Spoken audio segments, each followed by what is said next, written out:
di balik pintu kamar itu. Selamat datang di pilihanmu. Kisah tentang seorang suami yang lumpuh total akibat kecelakaan, dan seorang istri yang siang malam setia merawat di sisinya. Namun, setiap kali sang istri hendak merawat suaminya, sang ibu mertua dengan dingin menolaknya. Hingga suatu malam, sang istri diam-diam membuka pintu kamar dan menyaksikan sebuah pemandangan mengerikan yang tak akan pernah ia lupakan seumur hidupnya. Apa yang sebenarnya terjadi di balik pintu kamar yang selalu tertutup rapat itu? Mari kita mulai ceritanya sekarang. Saat saya menikah, semua orang bilang saya sangat beruntung. Saya menikah dengan keluarga yang berada, dan suami saya adalah pria yang rajin dan cakap. Suami saya, Baskara, 3 tahun lebih tua dari saya dan bekerja sebagai seorang insinyur di sebuah perusahaan konstruksi. Karakternya tenang dan ia sangat menyayangi istrinya. Ibu mertua saya, Ibu Ratna, dari luar tampak ramah dan keibuan, tetapi di balik tatapan hangatnya, selalu terasa ada jarak yang tak bisa dijelaskan. Sejak hari pertama saya menjadi menantunya, ibu selalu menjaga jarak yang pas. Tidak membenci, tapi juga tidak bersikap terlalu ramah. Awalnya, kehidupan pernikahan kami berjalan mulus. Saya dan Mas Baskara memupuk cinta kami yang sederhana, saling mengandalkan dan menjadi kekuatan satu sama lain di awal karier kami. Setelah menikah, kami tinggal bersama Ibu Ratna. Saya percaya jika saya berbakti sebagai menantu dan mengurus rumah dengan baik, ibu pasti akan menyayangi saya. Namun, hidup tak berjalan seperti mimpi, dan sebuah tragedi datang tanpa peringatan, menyelimuti kami dalam sekejap. Kecelakaan itu terjadi pada suatu sore yang diguyur hujan deras. Hari itu, Mas Baskara sedang dalam perjalanan pulang dari lokasi proyek konstruksi. Saya masih ingat dengan jelas dering telepon darurat dari rumah sakit. Suara panik seorang dokter memberitahukan tentang kecelakaan lalu lintas yang dialami suami saya dan ia harus segera dioperasi. Seluruh tubuh saya lemas dan tangan kaki saya gemetar, tetapi saya tidak bisa berpikir apa-apa selain bergegas ke rumah sakit. Setibanya di sana, pemandangan di depan mata membuat saya membeku. Suami saya terbaring tak bergerak, wajahnya pucat pasi dikelilingi oleh berbagai macam alat medis. Beberapa hari setelahnya adalah rentetan waktu yang seperti mimpi buruk. Mas Baskara sadar, tetapi ia mengalami lumpuh total dari leher ke bawah. Dokter berkata masih ada harapan. Jika dirawat dan diterapi dengan tekun, mukjizat bisa saja terjadi. Saya berpegang pada kata-kata itu seperti seberkas cahaya di tengah keputusasaan yang kelam. Saya berjanji pada diri sendiri untuk tetap di sisi suami saya, seberat apapun itu. Namun, dari situlah konflik dengan ibu mertua saya mulai tumbuh. Setiap kali saya masuk ke kamar untuk merawat suami saya, ibu menghadang saya dengan tatapan dingin dan berkata dengan suara kaku, "Kau keluar saja, biar aku yang merawat Baskara. Nanti kamu malah ceroboh dan membuatnya makin sakit." Awalnya, saya pikir itu karena beliau khawatir pada putranya, jadi saya tidak terlalu memikirkannya. Saya hanya mundur diam-diam dan berdiri di luar pintu dengan hati yang berat, tapi anehnya, hal itu selalu terulang. Ibu bahkan tidak mengizinkan saya duduk di samping suami saya lebih dari beberapa menit, selalu ada saja alasan untuk mengusir saya. Seiring berjalannya waktu, saya mulai merasa ada yang aneh. Suatu malam, saat saya sedang menyiapkan bubur untuk Mas Baskara, ibu tiba-tiba masuk ke kamar dan mengunci pintu dari dalam. Ketika saya mengetuk, ibu berkata dengan suara dingin, "Orang sakit tidak perlu dirawat banyak orang. Kau di luar saja." Saya kehilangan kata-kata, hanya bisa berjongkok di depan pintu. Bisikan-bisikan samar dari dalam kamar membuat hati saya terasa terbakar. Suatu kali, setelah saya menunggu hingga larut malam, Ibu Ratna akhirnya membuka pintu. Wajahnya tetap tenang, tetapi kedua tangannya gemetar, dan ia buru-buru menyembunyikan sesuatu di saku dasternya. Saat itu, saya melihat sekilas benda logam kecil berkilauan seperti jarum suntik. Ketika saya hendak bertanya, ibu menatap saya dengan tajam. "Sedang apa kau di sini malam-malam begini?" Tenggorokan saya tercekat, saya tidak bisa berkata apa-apa. Firasat buruk menyelimuti seluruh tubuh saya. Hari demi hari berlalu, kondisi Mas Baskara tidak membaik sedikit pun. Kesadarannya seringkali memudar, dan sepertinya tidak ada kemajuan sama sekali. Saya mulai cemas. Apakah ada yang salah dengan cara saya merawatnya? Atau ada yang terlewat oleh dokter? Anehnya, Setiap kali saya mengusulkan untuk membawa suami saya ke rumah sakit untuk pemeriksaan ulang, ibu mertua saya selalu menolaknya dengan keras. Jangan buang-buang uang. Di rumah biar aku yang urus. Suara ibu sangat tegas, tidak memberiku celah untuk membantah. Berbagai kecurigaan mulai tumbuh di benak saya. Sikapnya yang selalu mengunci pintu, tangannya yang menyembunyikan sesuatu. Mungkinkah ada rahasia yang tidak saya ketahui? Tapi setiap kali saya mencoba membuka mulut, ibu selalu memotong pembicaraan saya dengan tegas, membuat saya tidak bisa menggali lebih dalam. Suatu malam, ketika saya hendak masuk ke kamar membawa bubur, ibu menghadang saya dengan suara yang lebih tajam dari biasanya. Kau keluar saja. Baskara biar aku yang rawat. Kali ini, saya tidak tahan lagi. Saya memohon, ibu, saya ini istri Mas Baskara. Saya punya hak untuk merawat suami saya. Tolong izinkan saya berada di sisinya. Namun, ibu hanya menatap saya dari atas ke bawah.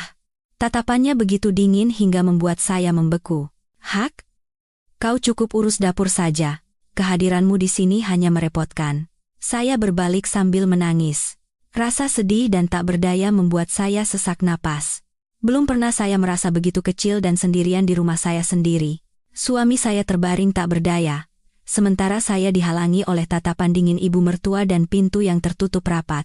Malam itu, saya tidak bisa tidur. Bayangan tangan ibu yang gemetar, benda logam yang berkilauan di sakunya, dan kata-katanya yang aneh, biar aku yang urus, terus berputar di kepala saya. Apa yang sebenarnya ibu sembunyikan? Mengapa ia begitu menghalangi saya untuk berlama-lama di sisi suami saya? Kecurigaan dan kegelisahan semakin besar. Seperti tangan tak terlihat yang meremas jantung saya. Saya tahu saya harus memberanikan diri, membuka pintu itu, dan mencari tahu kebenarannya sendiri. Namun, di satu sisi, ada sedikit harapan dalam hati saya. Mungkin saya hanya terlalu curiga. Mungkin ibu benar-benar hanya ingin merawat putranya sendiri karena begitu mencintainya. Malam berikutnya, saat ibu masuk ke kamar seperti biasa, saya berdiri di luar pintu. Tangan saya gemetar karena tegang. Saya menempelkan telinga ke pintu, mencoba mendengar suara di dalam. Terdengar suara ibu berbisik, sangat pelan, tetapi satu kalimatnya membuat bulu kuduk saya meremang. Teruslah tidur, jangan bangun. Jantung saya berdebar kencang, seluruh tubuh saya kaku. Saya menarik napas dalam-dalam dan mengepalkan tangan. Saya memutuskan, malam ini, apapun risikonya, saya harus menemukan cara untuk membuka pintu itu. Saya harus tahu apa yang sebenarnya terjadi di dalam sana. Dan saat itu, saya tidak pernah membayangkan bahwa saya akan berhadapan dengan sebuah rahasia yang akan mengguncang seluruh hidup saya. Malam itu, ketika hanya cahaya remang dari lampu teras yang menerangi kegelapan, saya bangkit dari tempat tidur. Jantung saya berdebar begitu kencang seolah akan meledak. Suara jangkrik dari taman seolah menambah rasa takut dalam diri saya. Tapi saya bertekad, jika tidak saya hadapi sekarang, selamanya saya tidak akan tahu apa yang terjadi pada suami saya. Ibu mertua saya masuk ke kamar Mas Baskara, seperti biasa. Suara kunci pintu yang diputar terdengar sangat jelas di tengah malam yang sunyi. Saya menahan napas, bersandar di dinding, dan menajamkan pendengaran. Cahaya kekuningan dari dalam kamar menyelinap melalui celah pintu, dan bisikan samar ibu kembali terdengar. Kali ini, saya tidak bisa hanya menunggu di luar. Saya mencari cara untuk membuka pintu kecil di bagian belakang yang jarang digunakan. Pintu tua itu berderit pelan. Saya bergerak sangat hati-hati, seolah ujung jari kaki saya pun bisa menimbulkan suara. Saya takut ibu mendengarnya. Ketika celah pintu sedikit terbuka, jantung saya serasa jatuh. Pemandangan di depan mata membuat saya membeku di tempat. Suami saya, Baskara, terbaring diam di tempat tidur, matanya setengah terpejam, wajahnya sama sekali tidak menunjukkan tanda-tanda kehidupan. Di sampingnya, duduk di tepi ranjang, Ibu Ratna memegang erat pergelangan tangan putranya dengan satu tangan, sementara tangan lainnya mengeluarkan sebuah ampul kaca kecil dari sakunya. Gerakannya begitu mantap, wajahnya penuh ketegangan. Saya melihat dengan jelas ibu mengisi jarum suntik dengan cairan dari ampul itu, lalu dengan hati-hati menyuntikkannya ke pembuluh darah di lengan Mas Baskara. Sambil melakukannya, ibu bergumam pelan. Teruslah tidur. Nak, lebih baik kau terus tidur seperti ini. Seluruh tubuh saya mendingin, kaki saya lemas. Jika tidak berpegangan pada pintu, saya pasti sudah jatuh terduduk. Mengapa ibu melakukan ini? Obat apa itu? Dan mengapa ia ingin putranya terus tertidur? Ribuan pertanyaan menusuk kepala saya seperti pisau. Saya nyaris berteriak, tetapi berhasil menahannya. Saya berbalik, berlari ke kamar saya. Jantung saya berdebar tak karuan. Rasa takut dan marah datang silih berganti seperti ombak besar. Malam itu, saya tidak bisa tidur sedikit pun. Bayangan jarum suntik dan tatapan dingin, ibu mertua terus menghantui saya. Bahkan saat memejamkan mata, pemandangan mengerikan itu terus muncul. Keesokan paginya, saya berpura-pura seolah tidak terjadi apa-apa, tetapi di dalam hati, berbagai pikiran berkecamuk. Saya ingin sekali langsung bertanya pada ibu. Ibu, apa yang ibu lakukan pada suami saya? Obat apa itu? Tapi di sisi lain, saya takut. Bagaimana jika saya salah paham? Semua hubungan akan hancur. Hubungan antara saya dan ibu mertua yang sudah rapuh pasti akan semakin buruk. Ketika saya membawa bubur ke kamar, ibu seperti biasa menghadang saya di depan pintu. Taruh saja di situ. Nanti aku yang suapi. Kau turun saja urus dapur. Saya menatap ibu, berusaha menjaga tatapan saya tetap tenang, tetapi di dalam hati, kecurigaan yang tak berujung terus membuncah. Saking kerasnya saya memegang mangkuk bubur, saya nyaris menjatuhkannya. Setelah sarapan, saya menemui tetangga sebelah, Mbak Maya, yang sudah lama dekat dengan keluarga kami, dan kebetulan seorang apoteker. Saya tidak menceritakan semuanya, hanya sebagian kecil dengan hati-hati. Mbak, apa ada obat yang bisa membuat pasien terus tertidur dan tidak sadar? Mbak Maya menatap saya dengan mata membulat, lalu menjawab pelan, ada. Biasanya itu obat penenang saraf yang kuat. Kenapa memangnya?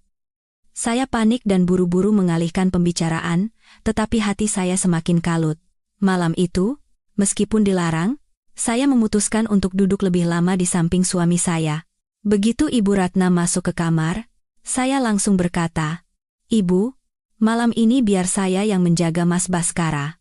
Saya ingin berada di sampingnya. Seharian ini saya sangat merindukannya. Suara saya bergetar, tetapi saya menatap lurus ke mata ibu dengan tegas. Ibu terdiam sejenak, raut wajahnya berubah, matanya menyiratkan kejengkelan. Setelah hening sejenak, ibu memalingkan muka dan berkata, terserah kau, asal jangan macam-macam. Lalu ia pergi. Saya duduk di samping Mas Baskara, memegang tangannya yang dingin dengan tangan gemetar.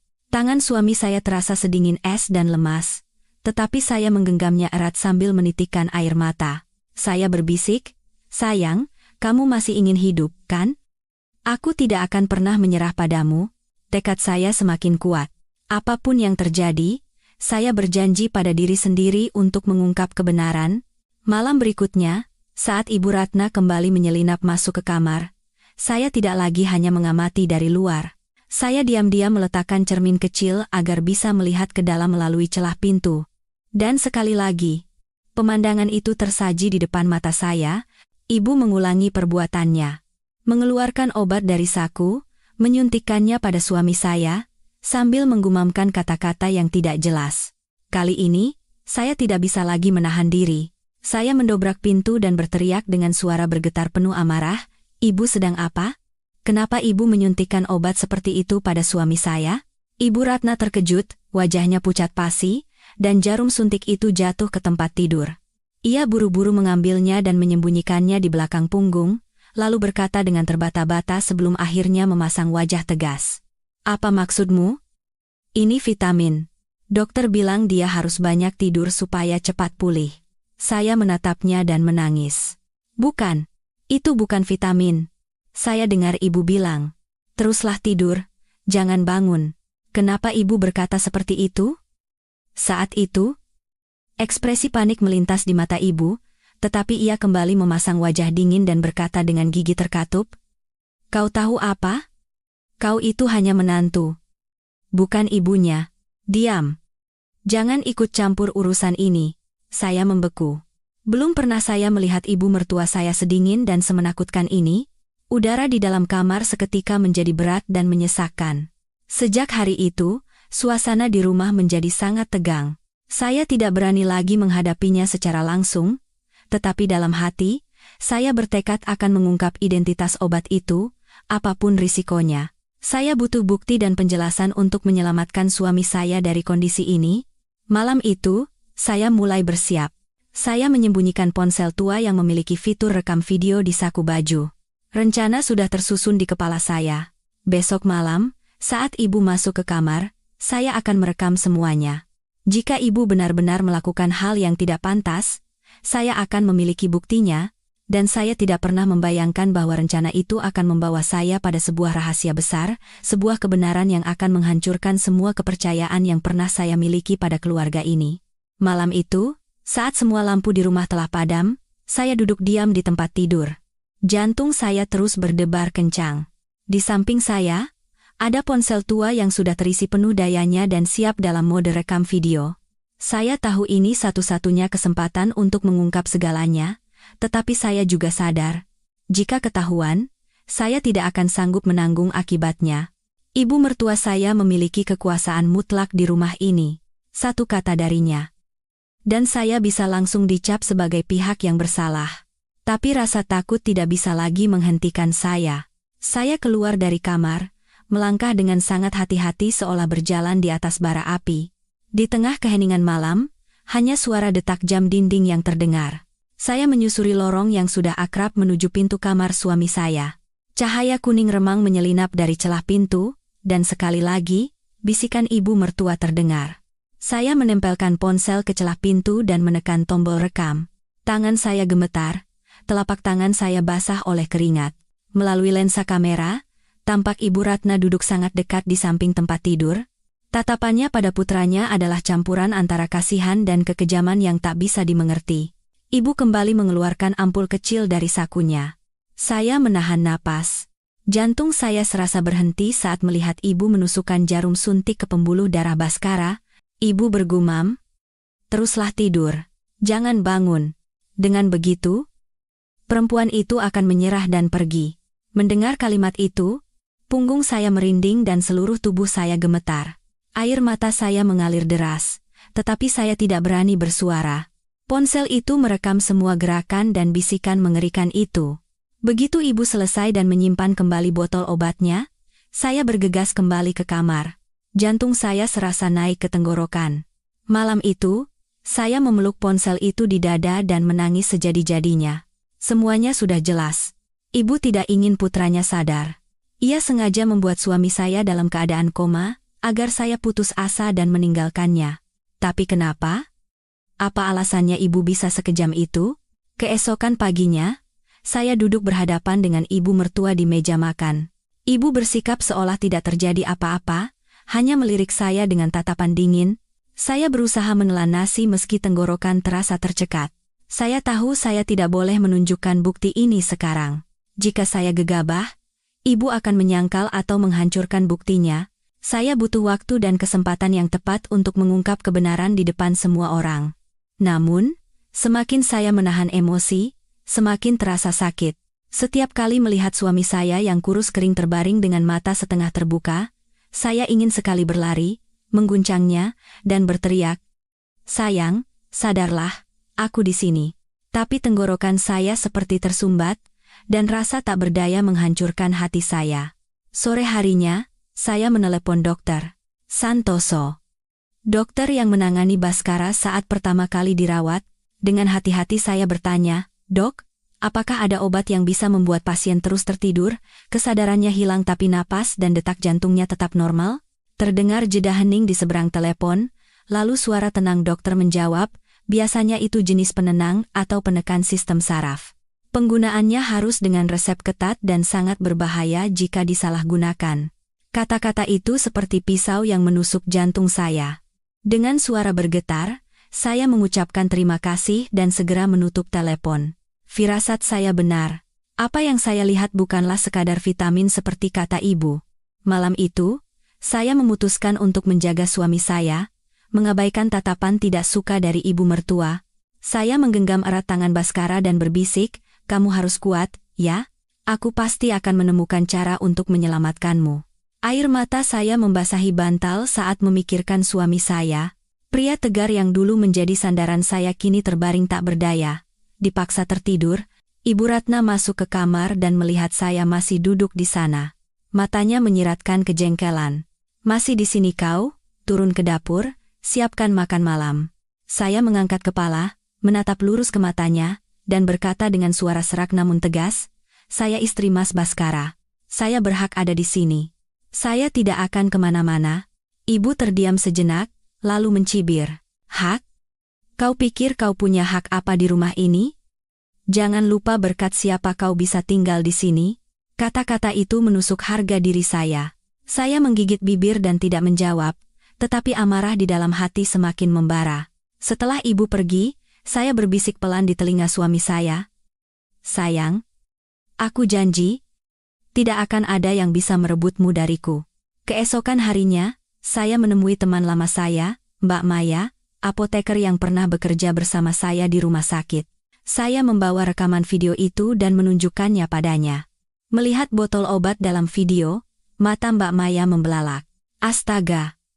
Ini bukan vitamin. Ini obat penidur yang sangat kuat. Biasanya digunakan saat pasien sangat gelisah. Kenapa disuntikkan sesering ini? Kalau terus-menerus, bisa menyebabkan kerusakan serius pada sistem saraf."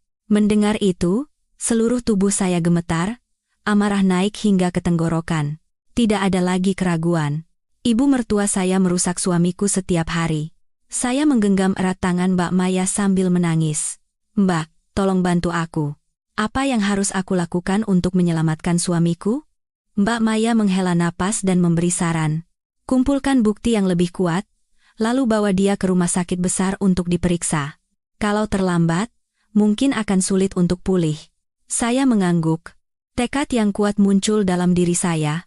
Malam itu, saya menyiapkan ponsel lain dan memasangnya secara tersembunyi di dalam kamar. Saya pikir, jika saya merekam adegan ibu menyuntikkan obat beberapa kali lagi, itu akan menjadi kebenaran yang tak terbantahkan. Saat malam semakin larut, saya pura-pura tertidur dan menunggu saat itu tiba. Dan seperti yang diduga, ibu diam-diam masuk ke kamar Baskara. Kali ini, di bawah cahaya remang, wajah tegang ibu terlihat jelas. Ia dengan hati-hati mengeluarkan botol obat dan hendak menusukkan jarum ke lengan putranya. Tepat pada saat itu, ponsel yang saya pasang merekam semua adegan itu dengan sempurna. Saya tahu saya telah memegang bukti yang menentukan, tetapi pada saat yang sama, saya merasakan bahaya semakin dekat. Jika ibu mengetahui hal ini, saya dan suami saya tidak akan punya kesempatan lagi. Saya memeluk ponsel itu, pikiran saya berkecamuk. Apakah ini saatnya untuk menghadapinya secara langsung? Atau haruskah saya meminta bantuan dari luar? Tapi jika buktinya belum cukup, siapa yang akan percaya pada omongan seorang menantu? Sebuah suara berbisik di kepala saya. Bersabarlah sedikit lagi. Kebenaran akan terungkap pada waktunya. Dan saya sama sekali tidak tahu bahwa malam berikutnya, sebuah peristiwa mengerikan yang tak pernah dibayangkan oleh seluruh keluarga akan terjadi. Dengan video dari malam itu di tangan, saya tahu saya telah mengamankan bukti penting, namun, sebelum rasa lega sempat meresap, ketakutan justru datang berkali-kali lipat. Saya merasa seperti berjalan di atas seutas tali yang tipis. Sedikit saja terpeleset, saya akan jatuh ke jurang tak berdasar. Saya duduk di tempat tidur, menatap wajah pucat Baskara. Jantung saya terasa sesak. Suami saya masih belum sadar, napasnya terdengar teratur, tetapi bibirnya yang kering dan matanya yang cekung menusuk hati saya. Saya berbisik pelan. "Sayang, bertahanlah sedikit lagi, aku pasti akan menyelamatkanmu. Siapapun yang harus aku lawan, aku tidak akan pernah menyerah." Keesokan paginya, udara di rumah terasa sangat berat. Ibu mertua saya, Ibu Ratna, bersikap dingin seperti biasa, mengawasi setiap gerak-gerik saya dengan mata tajamnya. Saya merasa ibu sudah mulai curiga. Mungkin semalam, saat saya terlalu terburu-buru kembali ke kamar, ia melihat saya menyembunyikan ponsel. Sekalipun saya menyembunyikannya dengan rapi, tidak mudah mengelabui mata tajam ibu. Saat makan, ibu tiba-tiba membuka suara. Nada bicaranya tenang, tetapi terselip ketajaman. "Sepertinya akhir-akhir ini kau sering begadang. Ada apa? Apa kau menyembunyikan sesuatu di rumah ini?"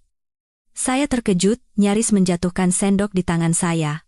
Saya berusaha keras untuk tetap tenang dan memaksakan senyum. Saya hanya cemas memikirkan Mas Baskara, jadi susah tidur.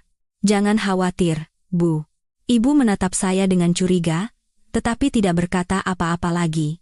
Saya menunduk dan melanjutkan makan, tetapi jantung saya berdebar kencang. Saya tahu ibu sudah mencium gelagat aneh. Saya harus bertindak lebih hati-hati. Siang harinya, saat Ibu Ratna sedang tidur siang, saya kembali menelepon Mbak Maya. Saya mengirimkan video yang baru direkam dan bertanya dengan suara bergetar. Mbak, tolong lihat lagi. Apa ini obat yang sama dengan yang Mbak bilang kemarin? Beberapa menit kemudian, telepon dari Mbak Maya masuk. Suaranya penuh kekhawatiran. Benar, ini obat penenang saraf yang sangat kuat. Tidak boleh digunakan sembarangan. Kalau terus disuntikan, itu sama saja membuat pasien dalam kondisi vegetatif, sangat berbahaya. Mendengar itu, saya membeku. Jawaban itu seperti pisau yang menembus jantung saya. Tidak ada lagi keraguan. Ibu mertua saya benar-benar sedang menghancurkan putranya sendiri. Tapi kenapa? Apa untungnya bagi ibu jika putranya terus terbaring tak sadarkan diri? Pertanyaan itu menghantui pikiran saya seperti bayangan gelap. Saya melihat sekeliling rumah yang besar ini, dan tiba-tiba teringat percakapan di masa lalu. Saat Baskara masih sehat, ibu seringkali menyindir bahwa rumah dan tanah ini adalah milik keluarga, tidak boleh jatuh ke tangan orang lain. Dulu saya pikir itu hanya karena beliau menyayangi harta peninggalan leluhur. Tapi sekarang, semua kepingan teka-teki itu seolah menyatu. Apakah ibu takut jika Baskara pulih, saya akan memiliki suara di keluarga ini dan ikut berbagi harta warisan? Pikiran itu membuat saya gemetar. Mungkinkah seorang ibu tega menyakiti putranya sendiri hanya karena uang dan harta? Saya tidak mau percaya, tetapi semua bukti mengarah pada kesimpulan kejam itu. Sore itu, saya memutuskan untuk mengambil risiko. Saat Ibu Ratna pergi ke pasar, saya mulai menggeledah laci kecil di samping tempat tidur ibu dengan hati-hati. Dengan tangan gemetar, saya membuka laci dan menemukan sebuah kotak kayu tua. Jantung saya serasa berhenti berdetak. Di dalam kotak itu, puluhan ampul yang sama persis dengan yang disuntikan ibu pada suami saya tersusun rapi. Label pada ampul itu sudah tergores, tetapi masih tersisa simbol-simbol medis samar yang pernah saya lihat di rumah sakit. Saya buru-buru mengambil foto dengan ponsel dan mengembalikan semuanya ke tempat semula. Saat saya menutup laci, terdengar suara pintu depan terbuka. Ibu Ratna sudah pulang. Jantung saya mencelos, tangan saya basah oleh keringat. Saya cepat-cepat duduk di kursi, dan berpura-pura sedang membersihkan meja. Ibu menatap saya lekat-lekat. Tatapannya dingin seolah menembus segalanya. Saya tahu kewaspadaan ibu sudah mencapai puncaknya. Malam harinya, saat seluruh rumah gelap, saya tidak bisa tidur. Menatap suami saya, hati saya hancur. Dua pikiran terus berperang di kepala saya. 1. Segera melaporkan ini ke dokter atau polisi dengan bukti yang ada. 2. Menunggu kesempatan yang tepat sampai kebenaran terungkap sepenuhnya. Jika saya gegabah, ibu bisa saja menghilangkan semua bukti dan saya akan berada dalam posisi yang sulit. Namun, saya tidak menyangka variabel tak terduga akan datang lebih cepat dari yang saya duga. Menjelang tengah malam, terdengar suara aneh dari kamar Baskara. Saya bergegas ke sana dan melihat pintu kamar sedikit terbuka. Jantung saya serasa naik ke tenggorokan. Saya mengintip sedikit, dan pemandangan di dalam kamar membuat saya nyaris pingsan. Ibu Ratna duduk sangat dekat di samping putranya. Kali ini, tidak hanya ada botol obat, tetapi juga handuk putih basah di tangannya. Ibu dengan lembut mendekatkan handuk itu ke mulut putranya, sambil bergumam, "Teruslah tidur. Tidurlah selamanya, agar menantu itu menyerah padamu." Saya terperangah dan berteriak keras. "Ibu, hentikan!" Teriakan saya menggema di seluruh rumah. Ibu terkejut dan menjatuhkan botol obat serta handuk ke lantai. Ia berbalik, kedua matanya merah menyala, wajahnya dipenuhi amarah. "Kau, beraninya kau mengawasiku?" Saya gemetar, tetapi berusaha tetap berdiri. Sambil menangis, saya menunjuk ke arah ibu. "Saya sudah merekam semuanya." Ibu tidak bisa menyangka lagi. Kenapa ibu melakukan ini pada Mas Baskara? Seketika, ruangan itu diselimuti keheningan yang menyesakkan. Suara jarum suntik yang menggelinding di lantai terdengar sangat keras. Ibu Ratna terengah-engah, lalu dengan tangan gemetar, ia tiba-tiba tertawa histeris. Suaranya serak. Kau pikir kau bisa mengalahkanku, menantu? Kau terlalu naif. Di rumah ini, perkataankulah hukumnya. Saya membeku di tempat, tidak bisa bereaksi. Tiba-tiba ibu menerjang dan merebut ponsel dari tangan saya. Saya terkejut dan mencoba merebutnya kembali, tetapi tidak bisa melawan kekuatan ibu yang seperti orang gila. Ponsel itu jatuh ke lantai, layarnya berkedip lalu padam. Air mata saya tumpah. Semua usaha saya, bukti terpenting saya, kini ada di tangan ibu. Saya meraung putus asa. Ibu. Kenapa? Kenapa ibu tega menyakiti putra ibu sendiri? Wajah ibu Ratna mengeras sejenak, sorot matanya menunjukkan penderitaan, tetapi ia segera menyembunyikannya di balik ekspresi dingin. Ia meninggalkan saya, berbalik, dan pergi. Saya terduduk di lantai, diliputi rasa tak berdaya. Malam itu, saya menjaga suami saya, menggenggam erat tangannya sambil terus menangis. Saya sadar. Pertarungan ini telah memasuki babak yang lebih sengit, saya tidak punya tempat untuk mundur lagi. Untuk menyelamatkan suami saya harus menjadi lebih kuat, dan bagaimanapun caranya, saya harus memberitahukan kebenaran ini kepada dunia. Dan saya tidak pernah membayangkan. Tepat setelah malam yang mengerikan itu, sesosok figur tak terduga akan muncul, membawa seberkas harapan, sekaligus menjadi cobaan terberat dalam hidup saya. Setelah malam yang mengerikan itu, saya duduk kelelahan di samping tempat tidur suami saya. Mata saya bengkak. Ponsel yang menjadi harapan satu-satunya kini ada di tangan Ibu Ratna, dan bukti yang susah payah saya kumpulkan lenyap dalam sekejap. Namun, jauh di lubuk hati, saya masih percaya bahwa kebenaran tidak akan bisa disembunyikan selamanya.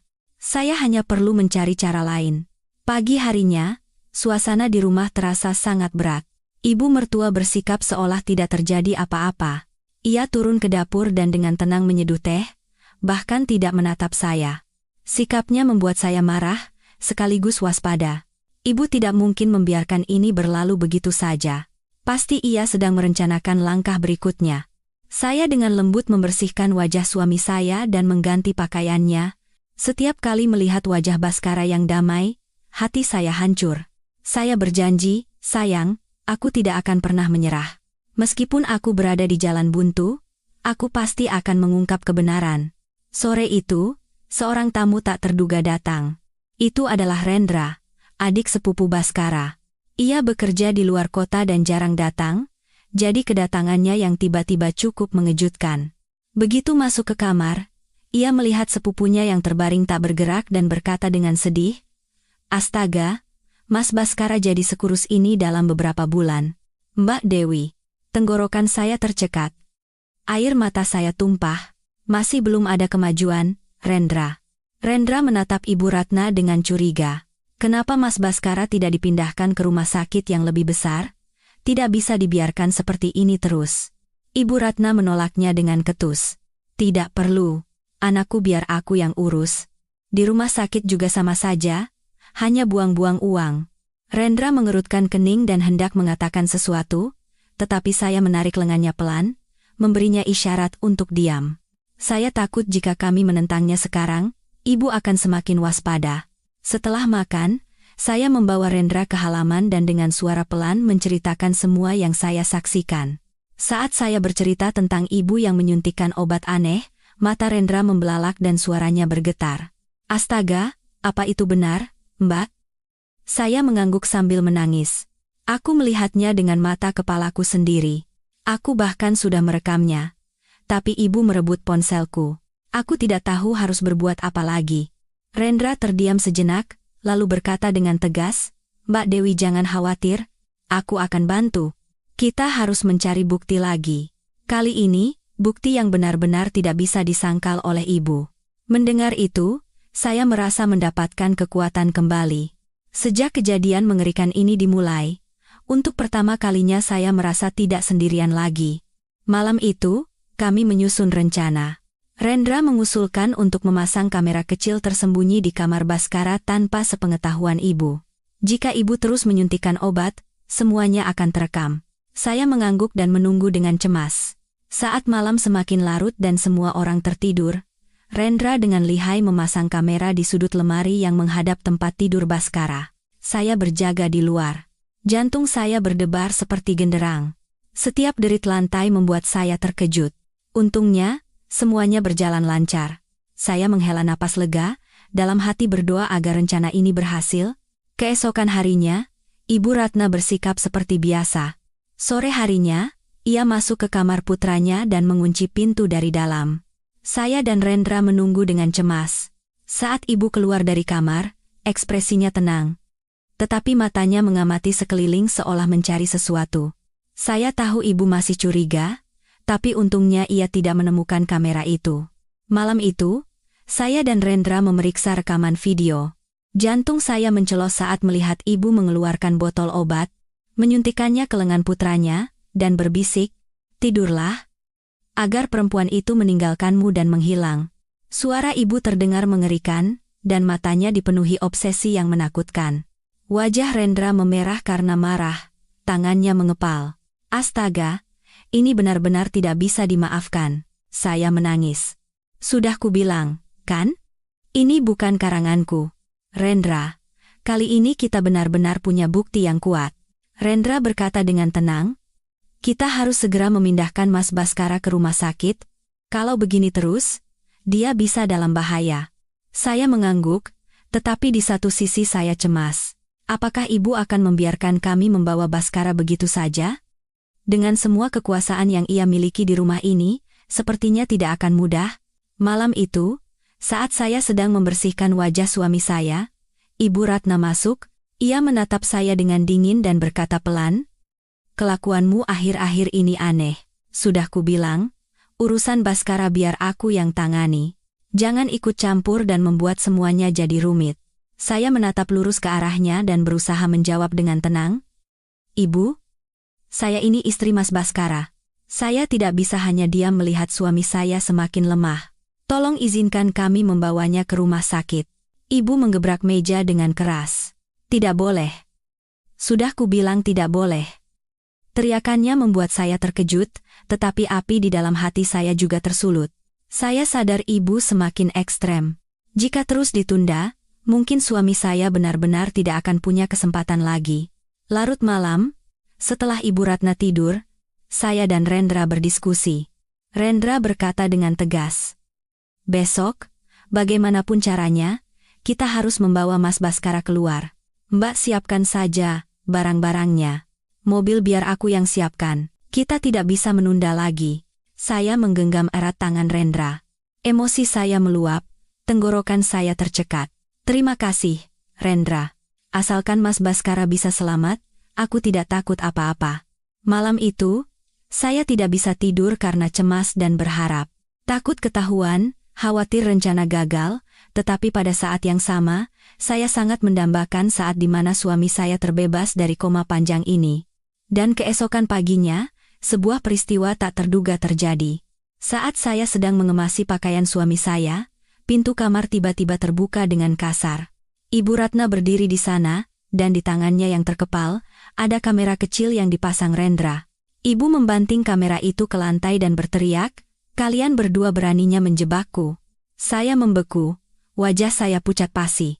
Rendra maju ke depan saya dan berteriak, "Bibi, kenapa Bibi melakukan ini pada Mas Baskara? Bibi kan ibunya. Bagaimana bisa seorang ibu menyakiti anaknya sendiri?" Ibu Ratna tertawa sinis, matanya dipenuhi kegilaan. "Kalian tahu apa? Kalau Baskara sadar, dia akan lebih mendengar perempuan itu dan tidak lagi menurut padaku. Aku tidak mau kehilangan kendali." Pengakuan itu menggema di ruangan yang sunyi. Saya dan Rendra kehilangan kata-kata. Seluruh tubuh saya gemetar, dan wajah Rendra pucat karena marah. Tetapi tepat pada saat itu, terdengar suara serak dan pecah. Suara itu sangat lemah, tetapi cukup untuk membuat kami semua membeku di tempat. "Ibu, cukup." Saya berbalik. Mata Baskara sedikit terbuka, bulu matanya bergetar samar.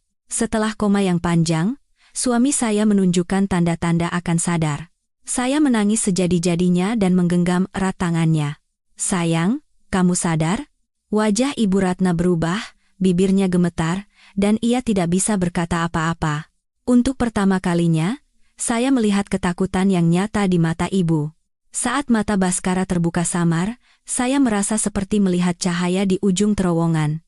Seluruh tubuh saya gemetar, air mata kebahagiaan bercampur kesedihan mengalir deras. Saya menggenggam erat tangan suami saya dan berkata dengan suara pecah, "Sayang, kamu dengar aku?" Baskara mengedipkan matanya, dan dengan bibir gemetar, ia berhasil mengucapkan beberapa kata. "Ibu, cukup." Suaranya sepelan benang, tetapi di ruangan yang sunyi itu, terdengar seperti guntur. Saya menangis terseduh-seduh. Rendra hanya berdiri termangu dengan mata memerah. Namun, reaksi Ibu Ratna benar-benar mengejutkan. Wajahnya pucat pasi, bibirnya bergetar hebat, dan matanya dipenuhi ketakutan yang luar biasa. Ia mundur beberapa langkah dan tergagap. "Tidak mungkin. Kau sadar?" Untuk pertama kalinya, mata ibu yang selalu dingin itu dipenuhi ketakutan. Ia tidak pernah menyangka, dengan semua obat yang ia berikan, putranya bisa membuka mata. Tenggorokan saya tercekat. Saya berteriak pada Rendra, "Cepat panggil ambulans. Kita harus segera bawa Mas Baskara ke rumah sakit." Rendra mengangguk dan langsung berlari keluar. Saya tetap di sisi suami saya, dengan tangan gemetar mengelus wajahnya yang kurus, sambil menangis dan berbisik, "Bertahanlah sedikit lagi. Sayang, sebentar lagi kita akan selamat. Aku tidak akan membiarkan siapapun menyakitimu lagi." Tetapi tepat pada saat itu, Ibu Ratna menerjang seperti orang gila. Ia menepis tangan saya dengan kasar dan berteriak, "Tidak boleh. Kalian tidak boleh membawanya. Kalau dia sadar sepenuhnya, aku akan kehilangan segalanya." Ibu memeluk erat kotak kayu berisi botol-botol obat seolah itu adalah harta karunnya. Saya terkejut dan mencoba merebut kotak itu. Terjadilah perebutan sengit. Dalam kekacauan itu, beberapa ampul kaca jatuh ke lantai dan pecah berkeping-keping. Bau obat yang menyengat menusuk hidung. Saya pusing, tetapi saya menggigit bibir dan tidak melepaskan tangan ibu. "Ibu, tolong hentikan. Jangan sakiti suami saya lagi." Saya berteriak putus asa. Mata ibu merah menyala, wajahnya dipenuhi amarah. Ia berteriak, "Kau tahu apa? Kalau dia sadar, dia akan membelamu dan memberikan segalanya padamu. Aku tidak bisa kehilangan anakku, tidak bisa kehilangan segalanya."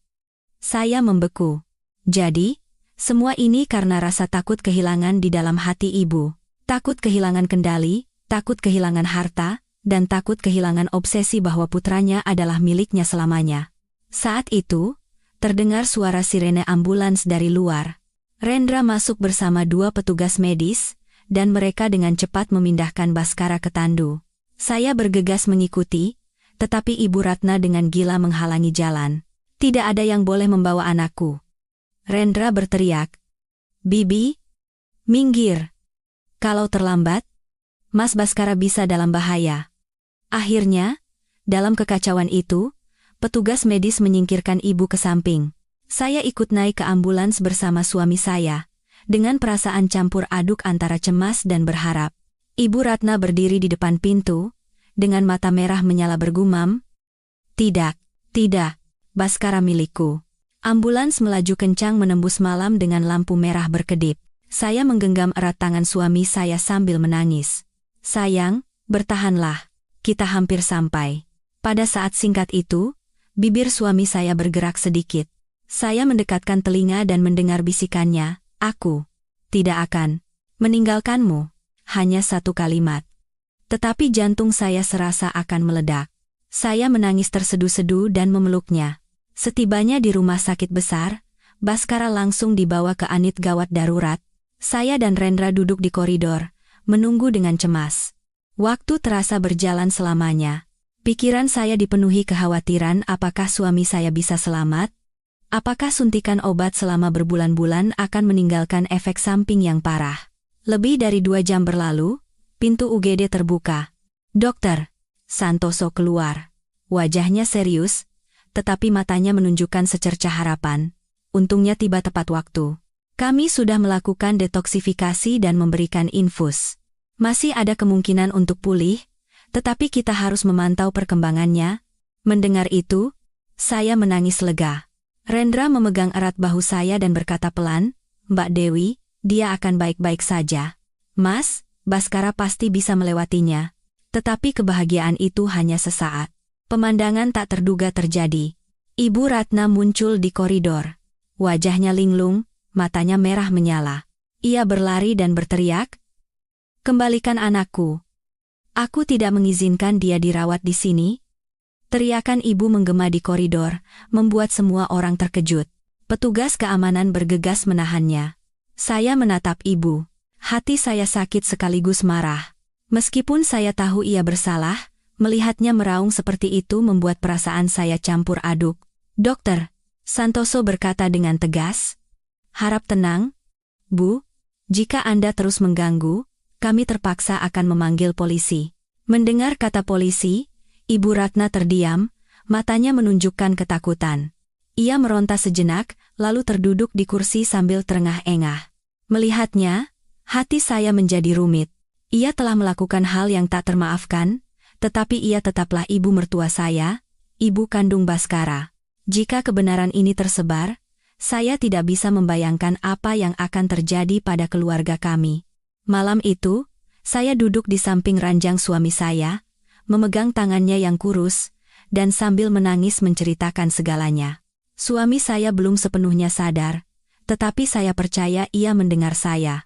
Setiap kali saya berbicara, jari-jarinya bergerak samar seolah menjawab. Rendra duduk di samping saya dan berkata dengan tenang, "Mbak, masalah ini tidak bisa disembunyikan selamanya. Sepertinya kita harus meminta bantuan hukum. Kalau tidak, Bibi bisa melakukan hal berbahaya lainnya." Saya terdiam.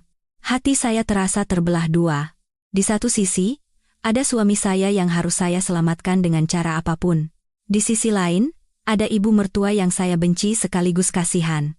Saya harus membuat pilihan. Di tengah kebingungan saya, pintu kamar rumah sakit terbuka.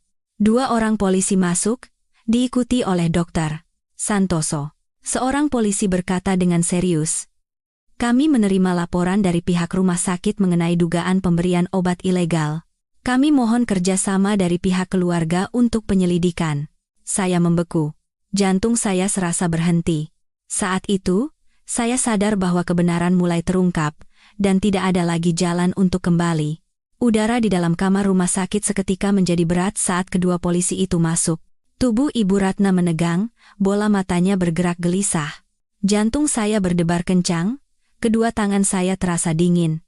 Saya tidak pernah membayangkan masalah ini akan menjadi sebesar ini, tetapi apa yang harus terjadi, terjadilah. Seorang polisi mendekati saya dan berkata dengan suara serius, "Kami menerima informasi dari pihak rumah sakit. Anda adalah istri pasien, bisakah Anda menjelaskan situasinya secara rinci?" Saya ragu-ragu, tenggorokan saya tercekat. Bayangan ibu mertua saya melintas di kepala. Menakutkan, sekaligus menyedihkan. Tetapi saat saya melihat Baskara yang terbaring di ranjang, wajahnya kurus kering dan tangannya masih gemetar, saya tahu saya tidak bisa diam lagi. Saya menarik napas dalam-dalam dan dengan suara bergetar mulai menceritakan semua yang terjadi selama beberapa bulan terakhir. Dari ibu yang menghalangi saya merawatnya, hingga saat saya diam-diam membuka pintu dan menyaksikan adegan penyuntikan obat, sampai tentang video yang saya rekam. Suara saya pecah, air mata mengalir tanpa henti. Saya terisak. Saya tidak ingin melaporkan ibu mertua saya, tapi jika saya tidak mengatakan yang sebenarnya, suami saya bisa meninggal. Tolong, selamatkan suami saya. Mendengar itu, Ibu Ratna tiba-tiba meraung dan menerjang ke arah saya. Dengan suara penuh amarah, ia berteriak, "Diam kau. Kau itu hanya menantu. Tahu apa kau? Semua yang kulakukan adalah untuk menjaga anakku tetap di sisiku." Rendra segera menghalangi kami dan berteriak, "Bibi, sadarlah. Apa yang Bibi lakukan itu sama saja dengan membunuhnya pelan-pelan." Polisi mengangkat tangan untuk menenangkan situasi dan meminta tim keamanan rumah sakit untuk membawa Ibu Ratna ke ruangan lain untuk diperiksa. Ibu meronta-ronta sambil menangis. Saat diseret keluar, ia terus berteriak, "Dia anakku. Tidak ada yang boleh merebutnya dariku." Jeritan ibu membuat hati saya sakit. Betapapun egois dan kejamnya dia, setiap kata-katanya menyiratkan ketakutan dari cinta seorang ibu yang salah arah. Saya menunduk dan menangis. Saya tidak tahu harus membencinya atau mengasihaninya. Sementara itu, para dokter terus memeriksa kondisi Baskara. "Dokter," Santoso mendekati saya dan berkata dengan lembut, "Untungnya, dosis obatnya tidak sampai merusak sistem saraf secara permanen. Perlu perawatan khusus, tetapi jika kondisinya stabil, ada kemungkinan untuk pulih. Namun, kerja sama keluarga sangat penting. Tidak boleh ada intervensi dari luar dalam rencana perawatan."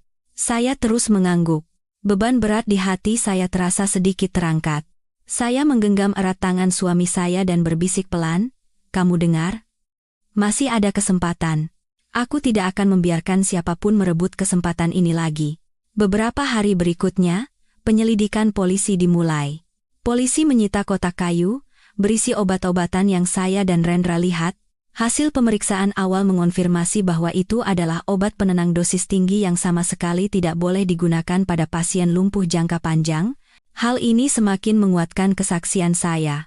Rendra juga menjadi saksi, menyatakan bahwa ia melihat langsung Ibu Ratna menyuntikkan obat dan bekerja sama dengan saya memasang kamera untuk merekamnya. Video dari kamera tersembunyi itu menjadi bukti yang tak terbantahkan.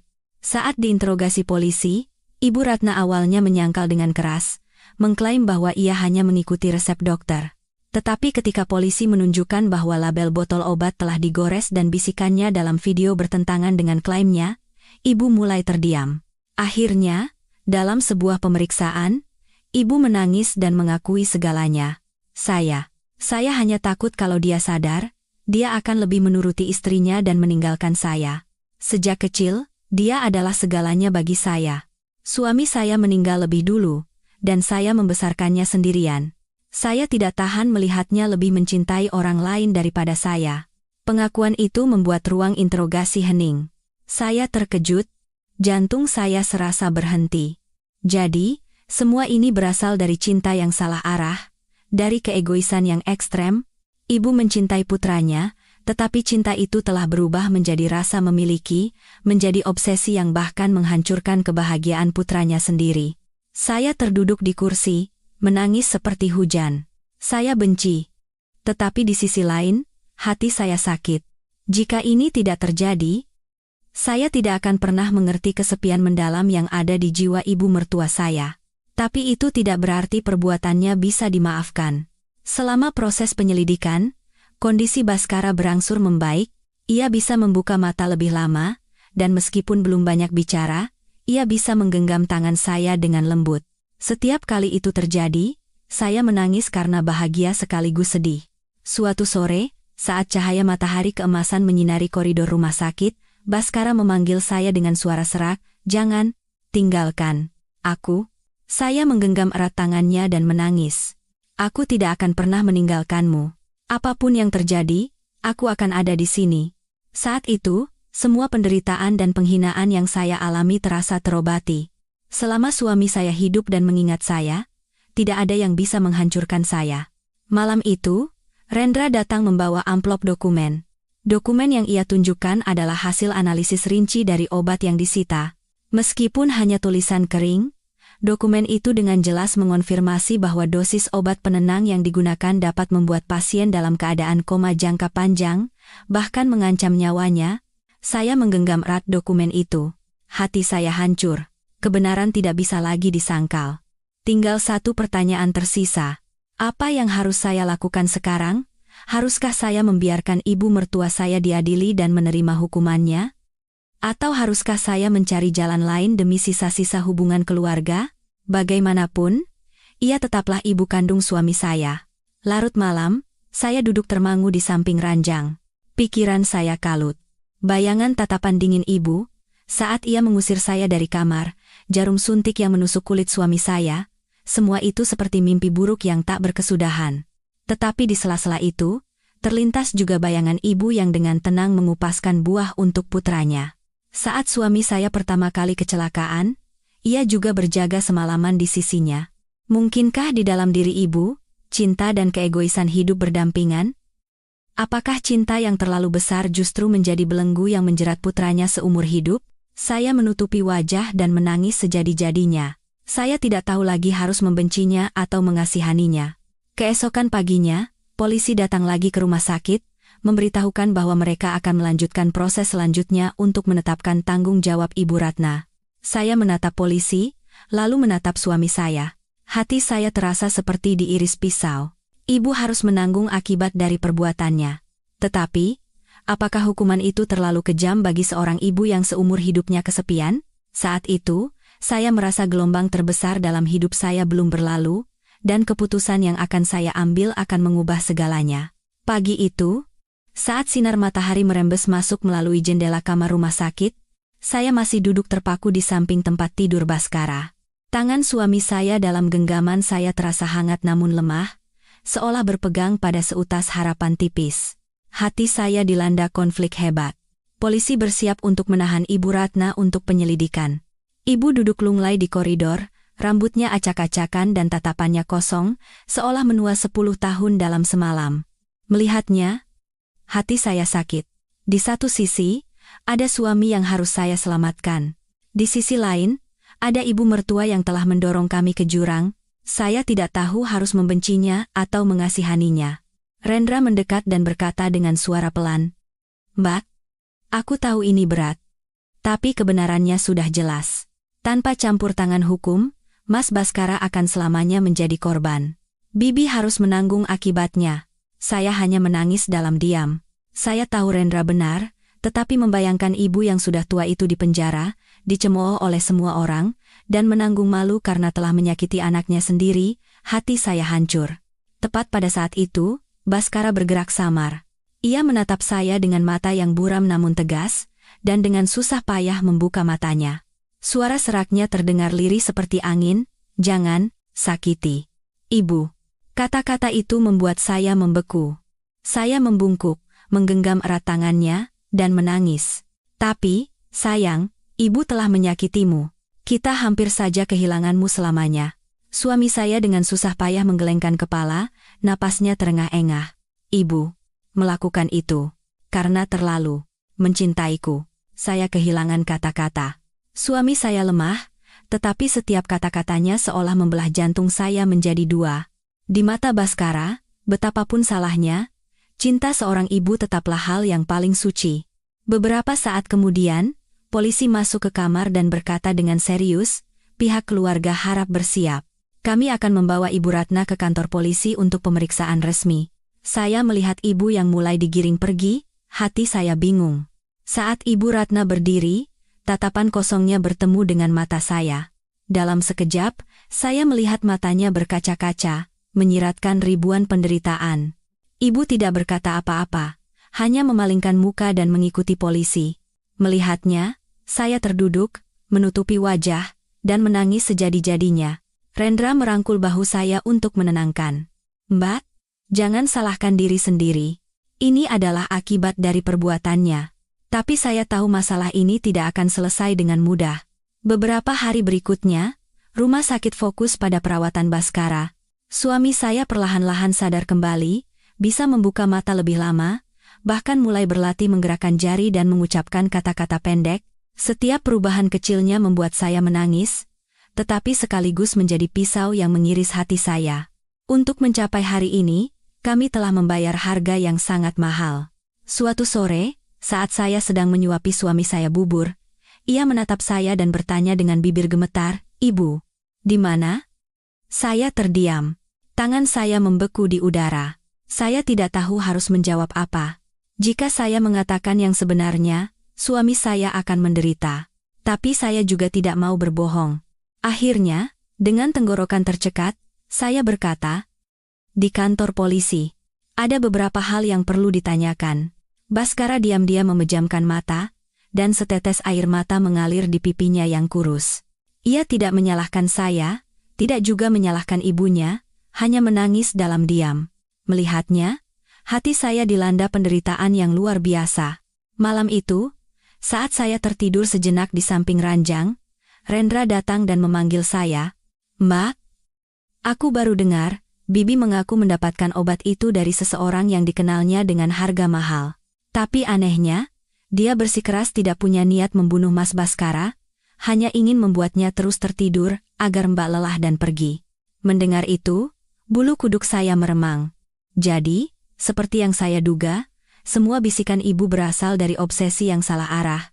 Ia tidak ingin kehilangan putranya, dan ia juga tidak ingin saya berada di sisi suami saya. Keegoisan itu telah menjadi sebuah kejahatan. Rendra menghela napas dan berkata dengan suara serak, "Mbak, apapun alasannya, itu tidak bisa menjadi pembenaran. Tapi saat persidangan nanti, mungkin masalah psikologisnya akan menjadi pertimbangan." Saya terdiam. Benar. Mungkin ibu sudah tidak dalam kondisi normal lagi.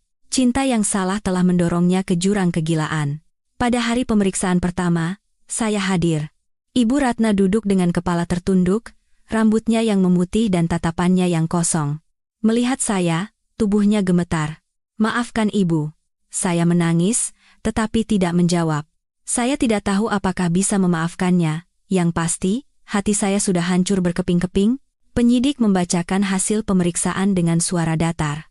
Tindakan Ibu Ratna yang membeli dan menyuntikkan obat secara ilegal telah menjadi penyebab langsung yang membuat pasien dalam kondisi koma berkepanjangan dan mengancam jiwanya. Tindakan ini dianggap sebagai kejahatan serius. Di dalam ruangan itu, saya seolah mendengar palu goda menghantam jantung saya. Saya melihat Baskara yang duduk di kursi roda. Ia duduk dengan lemah, berlinang air mata, menatap ibunya, lalu menatap saya. Dengan tangan gemetar, ia menggenggam tangan saya dan berbisik, "Tolong, usahakan agar ibu tidak dipenjara terlalu lama." Saya membeku.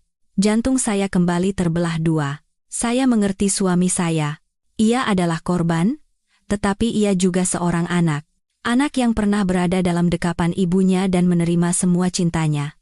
Meskipun ibunya salah, baginya, ibu tetaplah ibu. Pemeriksaan berakhir dengan air mata. Saat Ibu Ratna digiring keluar, ia menoleh ke belakang, menatap saya dengan tatapan memohon, dan berbisik gemetar, "Tolong jaga anakku baik-baik." Kata-kata itu seperti pisau yang menembus jantung saya. Saya terduduk dan menangis terseduh-seduh. Rendra memapah saya keluar dan berkata dengan tenang, "Mbak, semuanya akan baik-baik saja. Yang penting, Mas Baskara perlahan-lahan pulih." Saya mengangguk sambil menangis, tetapi dalam hati saya tahu badai ini belum berakhir. Jalan di depan, jalan menuju penyembuhan, masih panjang dan terjal, dan mungkin akan meninggalkan luka yang tak akan pernah hilang seumur hidup. Dan saya tahu, keputusan yang akan saya ambil, antara keadilan dan pengampunan, akan menjadi titik balik yang menentukan nasib seluruh keluarga ini. Setelah pemeriksaan pertama, rumah sakit masih menjadi tempat saya dan Rendra menjaga Baskara. Setiap pagi, sinar matahari yang masuk melalui jendela menyinari wajah suami saya yang pucat, namun perlahan mulai menunjukkan tanda-tanda kehidupan. Suami saya kini mulai lebih sadar, bisa bercakap-cakap dengan kalimat pendek, dan yang terpenting, ia tidak kehilangan ingatannya. Ia ingat semuanya, bahkan bisikan samar ibunya saat ia dalam keadaan koma. Suatu sore, saat saya sedang menyuapi Baskara bubur encer, ia berbisik pelan, "Ibu, benar-benar ditahan?" Saya terdiam. Tangan saya gemetar. Melihat tatapan memohon dari suami saya, hati saya hancur. Dengan tenggorokan tercekat, saya berkata, "Masih dalam proses penyelidikan, putusan akhir belum keluar. Tapi mengingat apa yang terjadi, ibu juga harus bertanggung jawab." Baskara memejamkan mata. Air mata mengalir membasahi bantal. Suaranya bergetar. "Aku tidak mau ibu dipenjara. Ibu salah, tapi dia tetap ibuku, kan?" Saya menggenggam erat tangan suami saya dan menangis. "Aku tahu, tapi, sayang, kalau kita membiarkan ini begitu saja, apakah ibu akan berhenti?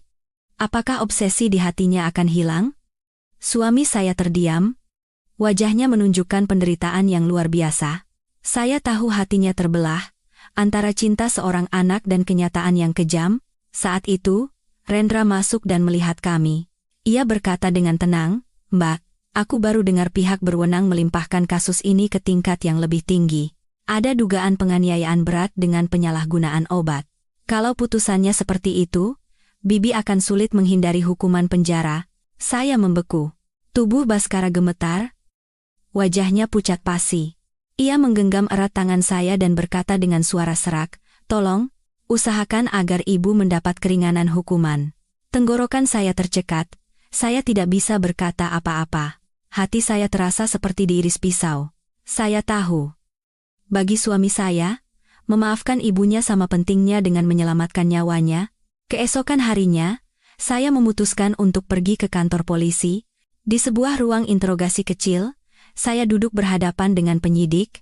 Ia menatap saya dan berkata dengan serius, "Anda adalah korban tidak langsung dan saksi kunci. Kami harap Anda bisa bekerja sama dengan jujur." Saya menarik napas dalam-dalam dan menceritakan segalanya. Tetapi pada akhirnya, saya mohon, berikan keringanan hukuman untuk ibu mertua saya. Suaminya meninggal lebih dulu. Dan seumur hidupnya ia hanya hidup untuk Baskara. Kesepian yang mendalam itulah yang membawanya ke jalan yang salah. Penyidik menatap saya, matanya menunjukkan campuran simpati dan ketegasan. Saya mengerti perasaan keluarga, tetapi hukum harus adil. Tindakan ini tidak bisa dianggap enteng. Namun, dalam proses persidangan, keadaan pribadi dan lingkungan akan menjadi pertimbangan. Saya mengangguk sambil terus menangis. Keluar dari ruang interogasi, hati saya terasa hampa. Ada rasa lega karena telah mengatakan semua yang ingin saya katakan, tetapi juga rasa sakit karena nasib Ibu Ratna kini bergantung pada pengadilan. Saat kembali ke rumah sakit, Baskara menatap saya seolah sudah menunggu. Saya duduk di sampingnya, memegang tangannya, dan berkata pelan, "Aku sudah memintanya. Apapun yang terjadi, aku akan berusaha agar ibu mendapatkan hukuman seringan mungkin." Suami saya memejamkan mata dan mengangguk pelan, air mata jatuh di bantal. Saya membungkuk dan memeluknya, dan kami menangis bersama. Namun, hidup tidak pernah tenang. Seminggu kemudian, saat kondisi Baskara mulai membaik, sebuah krisis datang. Hari itu, saat saya keluar kamar untuk mengambil air, terdengar keributan di koridor. Saya bergegas ke sana dan melihat Ibu Ratna dengan wajah linglung dan rambut acak-acakan sedang berdebat dengan petugas keamanan. Jantung saya mencelos. Ibu kabur dari pengawasan dan datang ke rumah sakit. Ibu meraung, "Kembalikan anakku. Biarkan aku bertemu anakku." Saya membeku dan menangis. Saya tidak menyangka ibu akan senekat ini. Petugas keamanan menahannya, tetapi saya bergegas maju dan berteriak, "Tolong, izinkan ibu bertemu suami saya sekali saja." Polisi yang ikut datang mengerutkan kening. "Tidak bisa.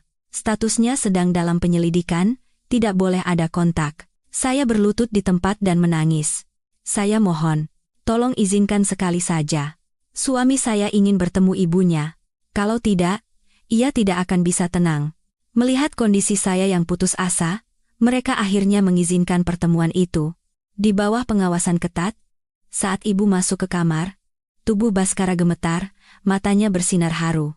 Ia dengan susah payah mengeluarkan suara lemah, "Ibu." Ibu Ratna berhenti, lalu dengan mata berkaca-kaca berlari ke arah putranya, berlutut, menggenggam erat tangannya, dan menangis terseduh-seduh. "Maafkan ibu, nak, ibu salah. Ibu takut kehilanganmu, tidak menyangka akan membuatmu sesakit ini." Pemandangan itu membuat hati saya sesak. Saya melihat mereka dengan perasaan sedih sekaligus sakit.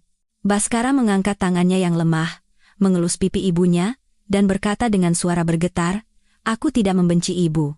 Jangan lakukan itu lagi." Ibu Ratna menangis terseduh-seduh, membenamkan wajahnya di tangan putranya, dan terus berkata maaf. Kamar itu dipenuhi isak tangis. Saya berdiri di samping sambil menangis. Rasa benci dan kasihan bercampur. Saya tidak tahu harus menyalahkan atau memahami. Tapi momen itu tidak berlangsung lama. Polisi masuk dan meminta pertemuan diakhiri. Saat digiring keluar, Ibu Ratna menoleh ke belakang menatap kami. Matanya penuh air mata. Saya merasa itu mungkin tatapan terakhir. Tatapan yang bercampur antara rasa sakit dan terima kasih. Malam itu, saya duduk termangu di samping ranjang, memegang tangan suami saya. Rendra datang dan berkata dengan suara berat, "Mbak, persidangan yang akan datang akan menentukan segalanya. Kita harus siap mental." Saya mengangguk. Hati saya rumit, saya tahu akan ada lebih banyak badai yang datang. Kebenaran telah terungkap, tetapi akhir dari keluarga ini masih menjadi tanda tanya. Dan saya tahu, sebagian dari pilihan itu ada di tangan saya. Sebagai seorang istri dan menantu, apapun pilihan yang saya ambil antara keadilan dan pengampunan, akan meninggalkan luka yang tak akan pernah sembuh. Saat tanggal sidang pertama Ibu Ratna ditetapkan, saya merasa seperti duduk di atas duri. Malam sebelum sidang, saya tidak bisa tidur. Melihat suami saya yang terbaring di samping, wajahnya masih pucat, tetapi sorot matanya perlahan menjadi lebih jernih. Di dalam hati saya, harapan dan kekhawatiran tak berujung saling bersahutan. Baskara belum pulih sepenuhnya, tetapi ia bersikeras untuk menghadiri sidang. Ia ingin melihat ibunya sekali lagi, dan ingin mengatakan kebenaran secara langsung. Dengan suara serak, ia menggenggam tangan saya yang gemetar. Tenggorokan saya tercekat, saya tidak bisa menolaknya. Saya tahu, betapapun menyakitkannya, suami saya harus menghadapi kebenaran ini. Pagi harinya, ruang sidang dipenuhi orang. Berita tentang kasus ini telah menyebar ke seluruh lingkungan, dan semua orang datang untuk melihat. Suara bisik-bisik terdengar seperti sarang lebah. Seorang ibu menyakiti anaknya. Astaga! Siapa sangka Ibu Ratna bisa berbuat seperti itu? Tidak ada yang lebih menyedihkan dari ini.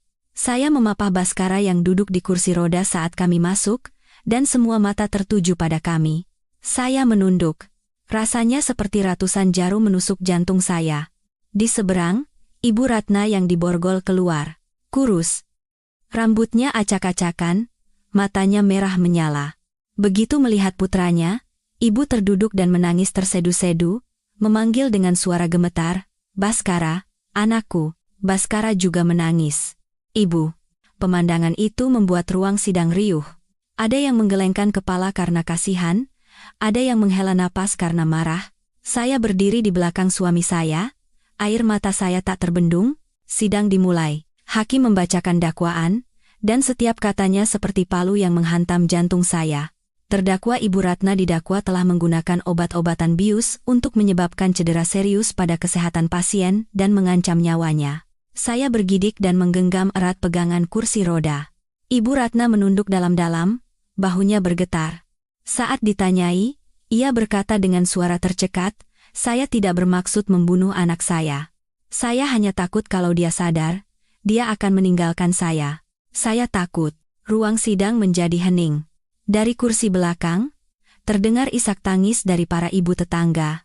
Momen itu membuat semua orang sadar betapa menakutkannya cinta bisa menjadi belenggu. Saat dipanggil sebagai saksi, saya melangkah ke depan dengan gemetar. Pandangan saya kabur karena air mata, suara saya pecah. Saya melihat dengan mata kepala sendiri ibu mertua saya beberapa kali menyuntikkan obat aneh pada suami saya. Saya juga merekam videonya, dan hasil analisis membuktikan itu adalah obat penenang dosis tinggi. Jika terus berlanjut, suami saya bisa kehilangan nyawanya. Tapi, Yang Mulia, ibu melakukannya bukan karena benci, tapi karena obsesi yang salah. Ibu sangat takut kehilangan putranya. Semua mata di ruang sidang tertuju pada saya. Saya menunduk dan menangis. Saya tidak ingin sidang ini menjadi ajang untuk menghancurkan ibu mertua saya. Saya hanya ingin mencari sedikit keadilan, dan memberikan jalan hidup bagi semua orang. Saat dimintai pendapatnya, Baskara menggenggam erat tangan saya dan mencoba menegakkan tubuhnya dari kursi roda. Suaranya serak dan lemah, tetapi jelas. "Saya tidak membenci ibu saya. Saya mohon kepada Yang Mulia untuk memberikan kesempatan bagi ibu saya untuk memperbaiki kesalahannya." Kata-kata itu membuat ruang sidang hening, banyak mata memerah. Hakim menatap Baskara lama, lalu mengangguk dan mencatatnya. Jaksa tetap pada pendiriannya yang keras. Tindakan terdakwa sangat berbahaya. Jika tidak dihentikan tepat waktu, bisa berujung pada kematian. Apapun motifnya, untuk mencegah kejadian serupa, diperlukan hukuman yang berat. Pengacara menekankan lingkungan hidup terdakwa yang kesepian setelah ditinggal suaminya, kondisi psikologisnya yang tidak stabil, dan bagaimana cinta berubah menjadi obsesi. Ia memohon keringanan hukuman. Perdebatan berlangsung sepanjang pagi. Saya duduk diam, merasakan jantung saya sesak setiap kali mendengar satu kata. Melihat Ibu Ratna yang menunduk menangis dan Baskara yang kelelahan namun berusaha tegar, rasanya seperti seluruh keluarga ini terbelah dua. Siang harinya, sidang diskors. Saya memapah suami saya keluar. Angin sepoi-sepoi bertiup, sinar matahari terasa hangat. Suami saya memegang tangan saya dan berbisik, "Sayang, apapun hasilnya nanti, berjanjilah satu hal padaku." "Janji apa?" Tenggorokan saya tercekat. Suami saya menatap saya dengan tulus. Jangan biarkan kebencian menelan segalanya. Kalau aku sudah sembuh, aku ingin masih ada sedikit hubungan baik di antara kita. Ibu salah, tapi dia tetap ibu kita, kan? Air mata saya tumpah. Saya terisak dan mengangguk. Aku janji, sore harinya, sidang dilanjutkan. Setelah argumen terakhir, hakim berdiri untuk membacakan putusan. Ruang sidang menahan napas. Saya menggenggam erat tangan suami saya, berusaha menenangkan jantung yang berdebar kencang. Suara hakim menggema. Meskipun tindakan terdakwa telah membahayakan nyawa, dengan mempertimbangkan motif yang berasal dari cinta ibu yang salah arah, tidak adanya catatan kriminal sebelumnya, dan permohonan keringanan dari keluarga korban, majelis hakim menjatuhkan hukuman 3 tahun penjara dengan masa percobaan, dan memerintahkan terdakwa untuk menjalani terapi psikologis secara rutin. Ruang sidang riuh. Saya membeku, lalu menangis terseduh-seduh. Hukuman percobaan 3 tahun. Artinya ia tidak langsung dipenjara, tetapi akan berada di bawah pengawasan ketat. Bagi saya, ini adalah putusan yang memberikan teguran sekaligus menyisakan sedikit jalan untuk hubungan keluarga. Ibu Ratna mengangkat kepala, dengan mata penuh air mata menatap lurus ke arah putranya dan saya. Ia terduduk dan menangis terseduh-seduh, berkata dengan suara gemetar, "Terima kasih. Terima kasih sudah memberiku kesempatan." Baskara juga menangis, dan saya bersandar di bahunya. Hati saya campur aduk, tetapi terasa lebih ringan. Sidang telah berakhir, tetapi saya tahu butuh waktu sangat lama untuk menyembuhkan luka-luka ini. Dan setelah badai berlalu, perjalanan untuk memulihkan hubungan keluarga baru saja dimulai. Setelah sidang berakhir, keluarga kami keluar dari gedung pengadilan di tengah bisik-bisik orang. Syukurlah anaknya tidak meninggal. Kalau tidak, bagaimana jadinya? Kasihan sih. Tapi itu akibat perbuatannya sendiri. Kata-kata itu seperti duri tajam yang menusuk jantung saya. Saya menunduk, mendorong kursi roda Baskara dengan cepat, hanya ingin segera menjauh dari kerumunan. Ibu Ratna mengikuti di belakang dengan lesu. Putusan percobaan telah menyelamatkannya dari jurang, tetapi meninggalkan noda yang tak terhapuskan. Ibu tidak banyak bicara, hanya sesekali melirik putranya dengan mata memerah, lalu menunduk dalam-dalam. Kembali ke rumah sakit, Baskara dipindahkan lagi ke kamar perawatan. Saya dan Rendra bergantian menjaganya. Ibu Ratna duduk di koridor, tidak berani masuk. Melihatnya, hati saya hancur. Meskipun ia salah, melihat ibu tua yang duduk diam dengan tatapan penuh penyesalan membuat saya sakit. Suatu malam, setelah Baskara tertidur, saya keluar untuk mengambil air. Saya melihat Ibu Ratna masih duduk di sana. Punggungnya yang bungkuk dan matanya yang cekung membuat saya menghela napas. Ibu mengangkat kepala, dan dengan mata gemetar bertanya, "Kau tidak membenciku, kan?" Pertanyaan itu membuat saya membeku. Berbagai kenangan menyerbu. Malam-malam saat ia mengusir saya dari kamar, adegan ia diam-diam menyuntikkan obat, bisikan mengerikan itu, semuanya mengiris jantung saya seperti pisau. Tapi terlintas juga bayangan saat ia menangis di depan putranya di rumah sakit, saat ia meraung putus asa di ruang sidang. Dengan tenggorokan tercekat, saya menjawab pelan, "Saya tidak bisa memaafkan, tapi saya tidak membenci. Yang saya inginkan hanyalah suami saya bisa tenang." Ibu tidak berkata apa-apa. 2 baris air mata mengalir di pipinya. Lalu ia menunduk dan berkata dengan suara serak, "Aku tahu aku telah berbuat salah besar. Mulai sekarang, aku akan mendengarkan kalian. Izinkan aku merawatnya dari samping di sisa hidupku." Saya berbalik. Air mata saya tumpah. Saya tidak berjanji, tidak juga menolak. Saya tahu pengampunan tidak bisa terjadi dalam semalam. Beberapa hari berikutnya, Baskara dipindahkan ke ruang rehabilitasi. Ia mulai berlatih menggerakkan lengannya, bahkan mencoba berdiri dengan bantuan dokter. Setiap langkahnya goyah, tubuhnya basah oleh keringat, tetapi matanya bersinar penuh tekad. Saya menyemangatinya dari samping sambil menangis. Suami saya menggenggam erat tangan saya dan berbisik, "Aku harus bisa berdiri lagi untuk melindungimu dan keluarga ini." Kata-katanya memberiku kekuatan. Tetapi harapan itu datang bersama kegelisahan. Di luar, opini publik masih panas, ada yang bersimpati pada Baskara, ada yang mencemooh Ibu Ratna, dan ada pula yang menyalahkan saya karena telah membuka aib keluarga. Setiap kali saya melewati pasar, terdengar bisik-bisik.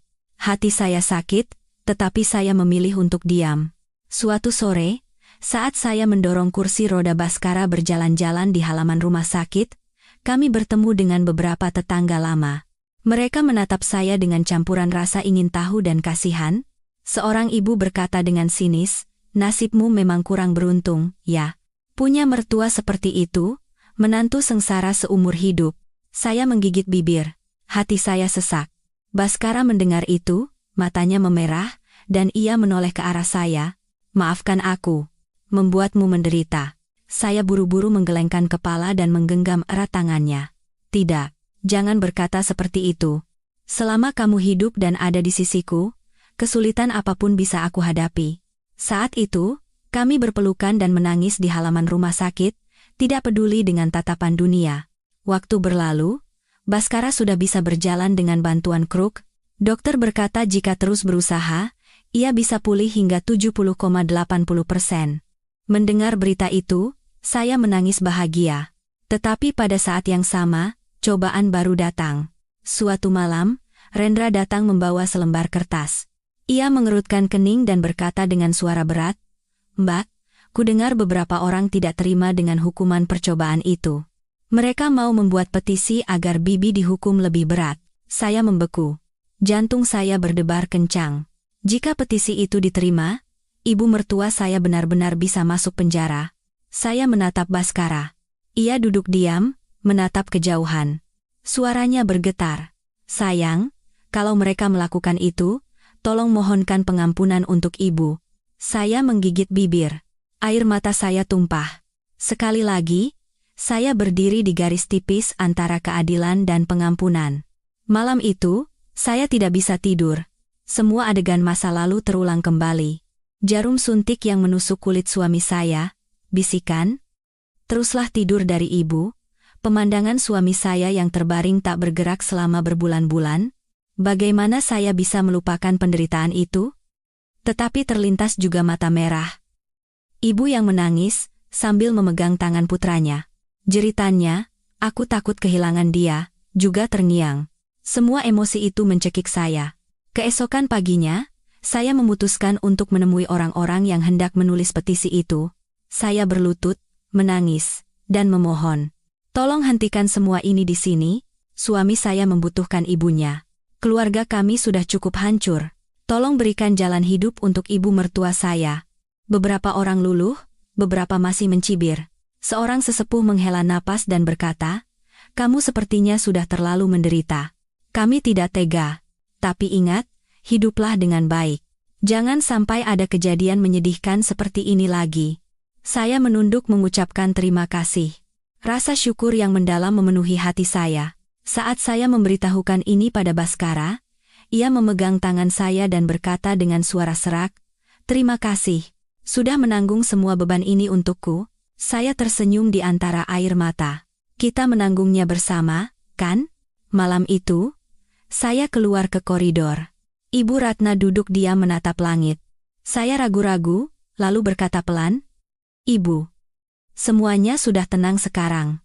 Saya harap ibu tidak akan mengulangi kesalahan yang sama." Ibu mengangkat kepala, matanya berkaca-kaca, dan dengan tangan gemetar ia memegang tangan saya. "Terima kasih. Aku janji, aku tidak akan melakukannya lagi." Untuk pertama kalinya setelah semua kejadian, saya melihat di mata ibu bukan lagi kegilaan, melainkan penyesalan dan permohonan tulus untuk dimaafkan. Tetapi saya tahu, jalan untuk memulihkan hubungan ini masih panjang. Luka di hati saya, di hati Baskara, dan di hati ibu tidak akan sembuh dengan mudah.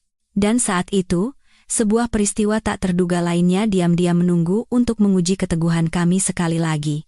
Setelah semuanya mereda, saya pikir sedikit kedamaian akan datang pada keluarga kami. Baskara terus menjalani rehabilitasi, dan setiap langkahnya yang goyah adalah harapan bagi saya. Ibu Ratna menjadi jauh lebih pendiam. Tidak ada lagi kata-kata tajam atau tatapan angkuh. Ia lebih banyak diam, membersihkan rumah, memasak, dan mengamati putranya berlatih.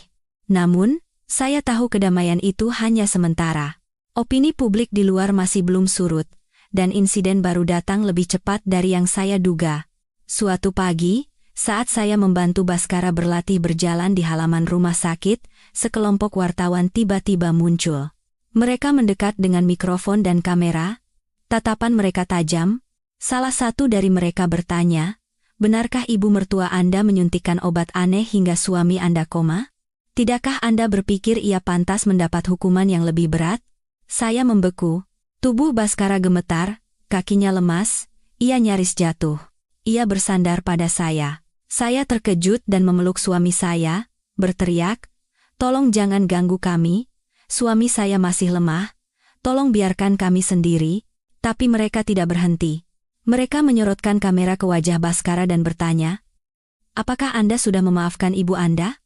Apakah Anda pikir ibu Anda melakukannya karena masalah harta?" Baskara kelelahan, keringat membasahi tubuhnya, matanya menunjukkan ketakutan. Saya berteriak marah, mencoba menghalangi lensa kamera dari suami saya. "Hentikan! Tolong hormati hak asasi pasien." Keributan itu membuat rumah sakit heboh, dan petugas keamanan datang mendorong para wartawan keluar. Tetapi sore itu, internet sudah dipenuhi dengan artikel-artikel berjudulkan sensasional, "Ibu sakiti anak demi menantu, menantu laporkan mertua, anak menangis mohon ampunan untuk ibu, tragedi keluarga di tengah masyarakat." Saya membaca artikel itu dengan tangan gemetar, hati saya terasa hancur. Komentar-komentar di bawahnya membuat saya semakin sesak. Menantu durhaka. Kalau bukan karena dia, ibunya tidak akan diadili. Kasihan ibu yang berkorban seumur hidup, dipermalukan karena menantu. Saya menelungkup di meja dan menangis. Baskara duduk di samping, berlinang air mata, dan menggenggam erat tangan saya. "Jangan dibaca lagi. Mereka tidak mengerti. Mereka hanya bisa menghakimi." Suami saya mempercayai saya, tetapi saya tahu kata-kata jahat itu meninggalkan luka yang dalam bagi keluarga kami. Dan apa yang paling saya takuti terjadi? Ibu Ratna juga membaca artikel itu. Malam itu, ibu duduk linglung, matanya kosong. Saat saya menyajikan makan malam, ia menatap saya, dan berkata dengan suara serak, "Orang-orang bilang ini semua salahmu. Kalau kau tidak melapor, aku tidak akan pernah disidang." Saya terkejut, hati saya sakit, saya bergegas berlutut di samping ibu dan menangis. "Bukan, Bu. Aku tidak bermaksud menyudutkan ibu. Aku hanya ingin menyelamatkan suamiku." Ibu menggelengkan kepala, air mata menetes. Tapi dunia tidak berpikir begitu. Mereka benar. Aku tidak bisa lagi mengangkat wajahku di lingkungan ini. Aku tidak tahu bagaimana harus hidup lagi. Kata-kata itu membuat saya sangat takut. Untuk pertama kalinya, terpikir oleh saya bahwa ibu bisa saja melakukan tindakan nekat. Malam itu, saya tidak berani meninggalkan sisi ibu sedetik pun. Mendengar desah napasnya dari luar, hati saya terasa terbakar. Keesokan harinya, Rendra datang dengan wajah cemas. "Mbak, ada media online yang mau membuat berita lebih sensasional dengan mengarang cerita tentang perebutan harta. Kalau ini menyebar, keluarga kita benar-benar tidak akan punya tempat lagi." Saya membeku. Seumur hidup, saya belum pernah terperangkap dalam pusaran opini publik sekeras ini. Kami hanya keluarga biasa, kini menjadi bahan gosip seluruh masyarakat. Malam itu, saat rumah sakit sudah sepi, terdengar suara aneh dari kamar Ibu Ratna. Saya bergegas ke sana, dan melihat ibu gemetar sambil memegang pisau kecil. Saya terkejut dan berteriak, "Ibu, jangan." Ibu berbalik, matanya merah menyala, suaranya pecah. Aku tidak tahan lagi. Orang-orang mengutukku, menyebutku monster. Hidup pun hanya akan menanggung malu. Saya berlari merebut pisau dari tangan ibu, dan sambil menangis memeluknya erat. "Ibu, jangan begini. Ibu punya anak, punya kami. Apapun kata dunia, kita adalah keluarga." Ibu menangis seperti anak kecil dalam pelukan saya. Saya juga gemetar ketakutan dan ikut menangis. Keesokan paginya, saya memberitahukan hal ini pada Baskara. Suami saya terdiam lama, lalu menggenggam erat tangan saya dan berkata dengan suara bergetar, "Aku harus cepat sembuh. Aku harus melindungimu dan ibu. Aku tidak bisa membiarkan kalian menderita sendirian." Sejak hari itu, Baskara berlatih rehabilitasi seperti orang gila. Setiap hari ia berusaha berjalan lebih jauh, berusaha menambah kekuatannya. Ia sering jatuh dan kesakitan, tetapi matanya menyala penuh tekad. Saya di sampingnya merasa kasihan sekaligus bangga. Rendra juga turun tangan melindungi keluarga, berusaha menghentikan rumor jahat. Ia bahkan mendatangi orang yang menyebarkan berita bohong. Berkat ketegasannya, opini publik sedikit mereda. Tetapi saya tahu luka di hati Ibu Ratna tidak mudah sembuh. Ibu mengisolasi diri, hampir tidak pernah keluar rumah. Kadang-kadang ia hanya duduk diam mengamati Baskara berlatih berjalan, matanya berkaca-kaca. Suatu malam, saat saya sedang menyiapkan makan malam, ibu diam-diam mendekat dan berkata, "Nak, kau banyak menderita karena aku. Aku tidak akan meminta maaf sekarang, tapi beri aku kesempatan. Aku akan menebusnya seumur hidupku." Saya menangis dan memeluknya. "Ibu, jangan berkata seperti itu. Kita harus hidup bersama untuk menebusnya pada Mas Baskara." Ibu mengangguk pelan, tetapi tatapannya masih kosong. Saya mengerti, obsesi dan penyesalan akan menghantuinya seumur hidup. Dan saat itu, sebuah berita mengejutkan lainnya datang. Pemberitahuan dari polisi bahwa akan ada sidang banding berdasarkan petisi baru yang diajukan oleh sebuah lembaga bantuan hukum independen. Mereka menganggap putusan percobaan itu terlalu ringan. Saya membeku. Baskara tertegun. Dan Ibu Ratna pingsan di tempat. Segalanya kembali terjerumus ke dalam pusaran kejam, mendorong seluruh keluarga ke tepi jurang. Berita akan diadakannya sidang banding adalah pukulan telak bagi keluarga kami. Setelah badai berlalu, kami baru saja menemukan sedikit kedamaian. Kini semuanya kembali seperti ombak besar yang siap menelan kami. Baskara terdiam lama setelah mendengar berita itu. Tangannya menggenggam erat pegangan kursi rodanya hingga buku-buku jarinya memutih. Melihatnya, hati saya terasa hancur. Suami saya tidak berkata apa-apa, hanya bibirnya yang bergetar samar. "Sayang, apakah mereka benar-benar akan memenjarakan ibu?" Saya memeluk suami saya dan menangis. Saya tidak tahu harus menjawab apa, hati saya dipenuhi ketakutan. Ibu Ratna benar-benar hancur. Ibu duduk termangu di teras. Setelah mendengar berita itu, ia hanya mengucapkan satu kalimat, "Sekarang benar-benar berakhir." Kata-kata itu membuat saya merinding, takut ibu akan kembali melakukan tindakan nekat. Malam itu, saya duduk di samping ibu, tidak melepaskan tangannya, seolah memegang seutas tali tipis antara hidup dan mati. Pada hari sidang banding, ruang sidang kembali dipenuhi orang. Kali ini, wartawan lebih banyak, mikrofon dan lensa kamera dari segala arah menyorot kami. Saya memapah Baskara yang baru saja mulai berjalan dengan kruk. Suami saya menolak kursi roda, melangkah dengan susah payah masuk ke ruang sidang. Ia berbisik, "Aku harus berdiri tegak agar mereka tahu aku punya kekuatan untuk melindungi ibu." Di ruang sidang, Ibu Ratna tampak jauh lebih kurus dan lesu. Matanya tidak lagi menunjukkan kegilaan, hanya penyesalan yang tak berujung. Melihat Baskara, ibu menangis terseduh-seduh dan memanggil dengan suara gemetar, "Anakku." Baskara juga menangis, tetapi ia berdiri tegak, menopang tubuhnya dengan kruk, dan berkata dengan suara serak, "Aku di sini, Bu." Udara di ruang sidang menjadi berat. Sidang banding dimulai dengan suara hakim yang serius. Petisi yang menyatakan bahwa hukuman percobaan terlalu ringan dibacakan. Kali ini, jaksa berargumen lebih tajam. Tindakan terdakwa berlangsung selama berbulan-bulan, dan menyebabkan akibat yang sangat serius bagi kesehatan korban. Hukuman percobaan bisa menjadi preseden buruk. Kami memohon agar majelis hakim menjatuhkan hukuman penjara. Kata-kata itu seperti pisau yang mengoyak jantung saya. Saya gemetar. Kedua tangan saya terasa dingin. Saya melihat Baskara, matanya menunjukkan penderitaan yang luar biasa. Pengacara berdiri dan memulai pembelaannya dengan tenang. "Yang mulia, tindakan terdakwa memang salah, tetapi motifnya berasal dari cinta ibu yang salah arah. Ia telah hidup kesepian setelah ditinggal suaminya dan berada dalam kondisi psikologis yang tidak stabil untuk waktu yang lama. Putusan sebelumnya telah mempertimbangkan hal ini dengan cukup dan menjatuhkan hukuman percobaan serta perintah terapi. Ini adalah putusan yang rasional, mengandung hukuman sekaligus kemanusiaan, dalam situasi di mana korban, yaitu putranya sendiri, memohon keringanan. Kami mohon agar tidak mendorong seorang ibu tua ke dalam penjara." Mendengar itu, tenggorokan saya tercekat.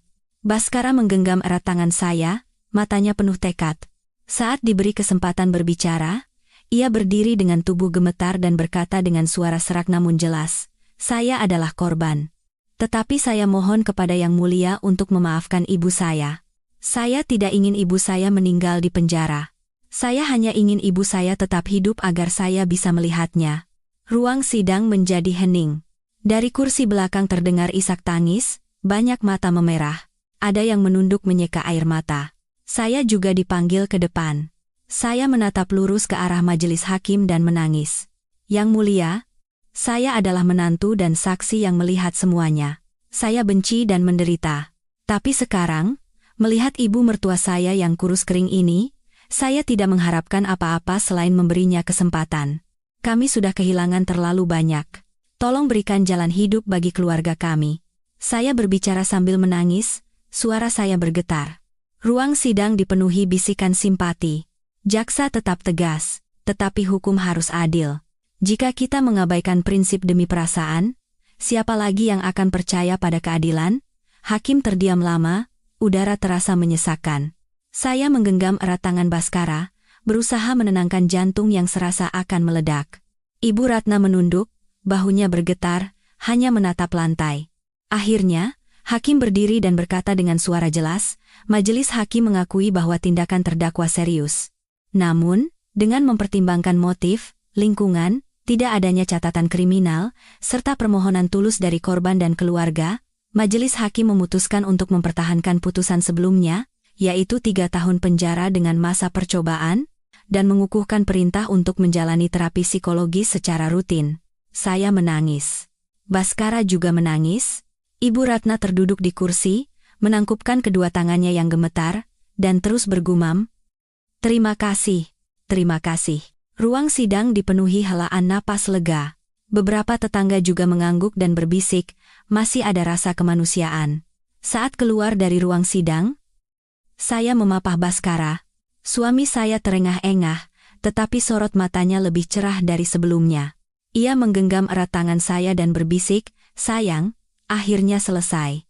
Sekarang tinggal kita menyembuhkan diri bersama-sama." Saya memeluk suami saya, air mata mengalir, tetapi hati saya terasa ringan seperti bulu. Setelah badai yang panjang, untuk pertama kalinya saya melihat seberkas cahaya yang jelas. Ibu Ratna mengikuti di belakang dengan lesu, kegelapan di matanya berkurang. Ibu menatap kami, berlinang air mata. "Nak, anakku. Ibu janji tidak akan mengulangi kesalahan yang sama. Beri ibu kesempatan untuk menebusnya." Kami saling menatap di antara air mata dan mengangguk. Meskipun saya tahu jalan di depan masih panjang, setidaknya sidang ini telah berakhir untuk membuka babak baru. Babak pemulihan dan cobaan baru. Tapi saya mengerti, kegelapan di hati manusia tidak mudah hilang. Dan luka masa lalu akan terus menguji ikatan keluarga kami saat kehidupan yang sesungguhnya dimulai kembali.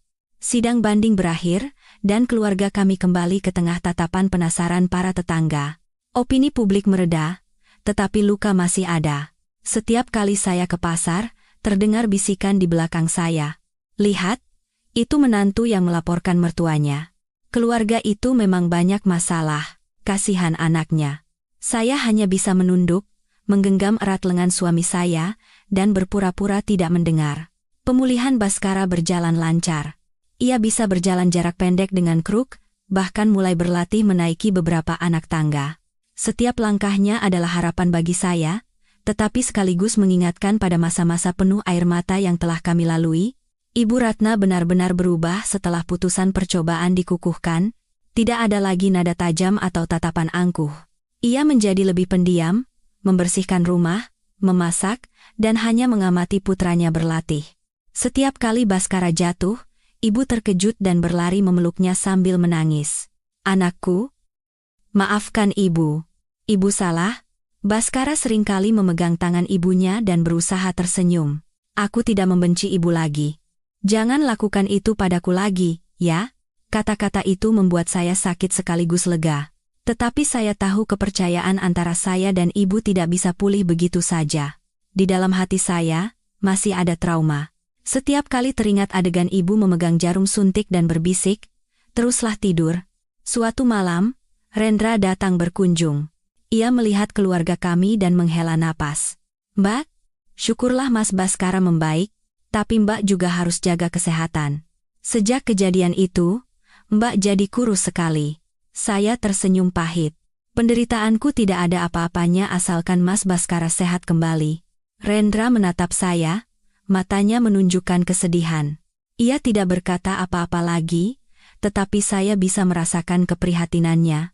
Saat saya pikir badai telah reda, insiden lain terjadi.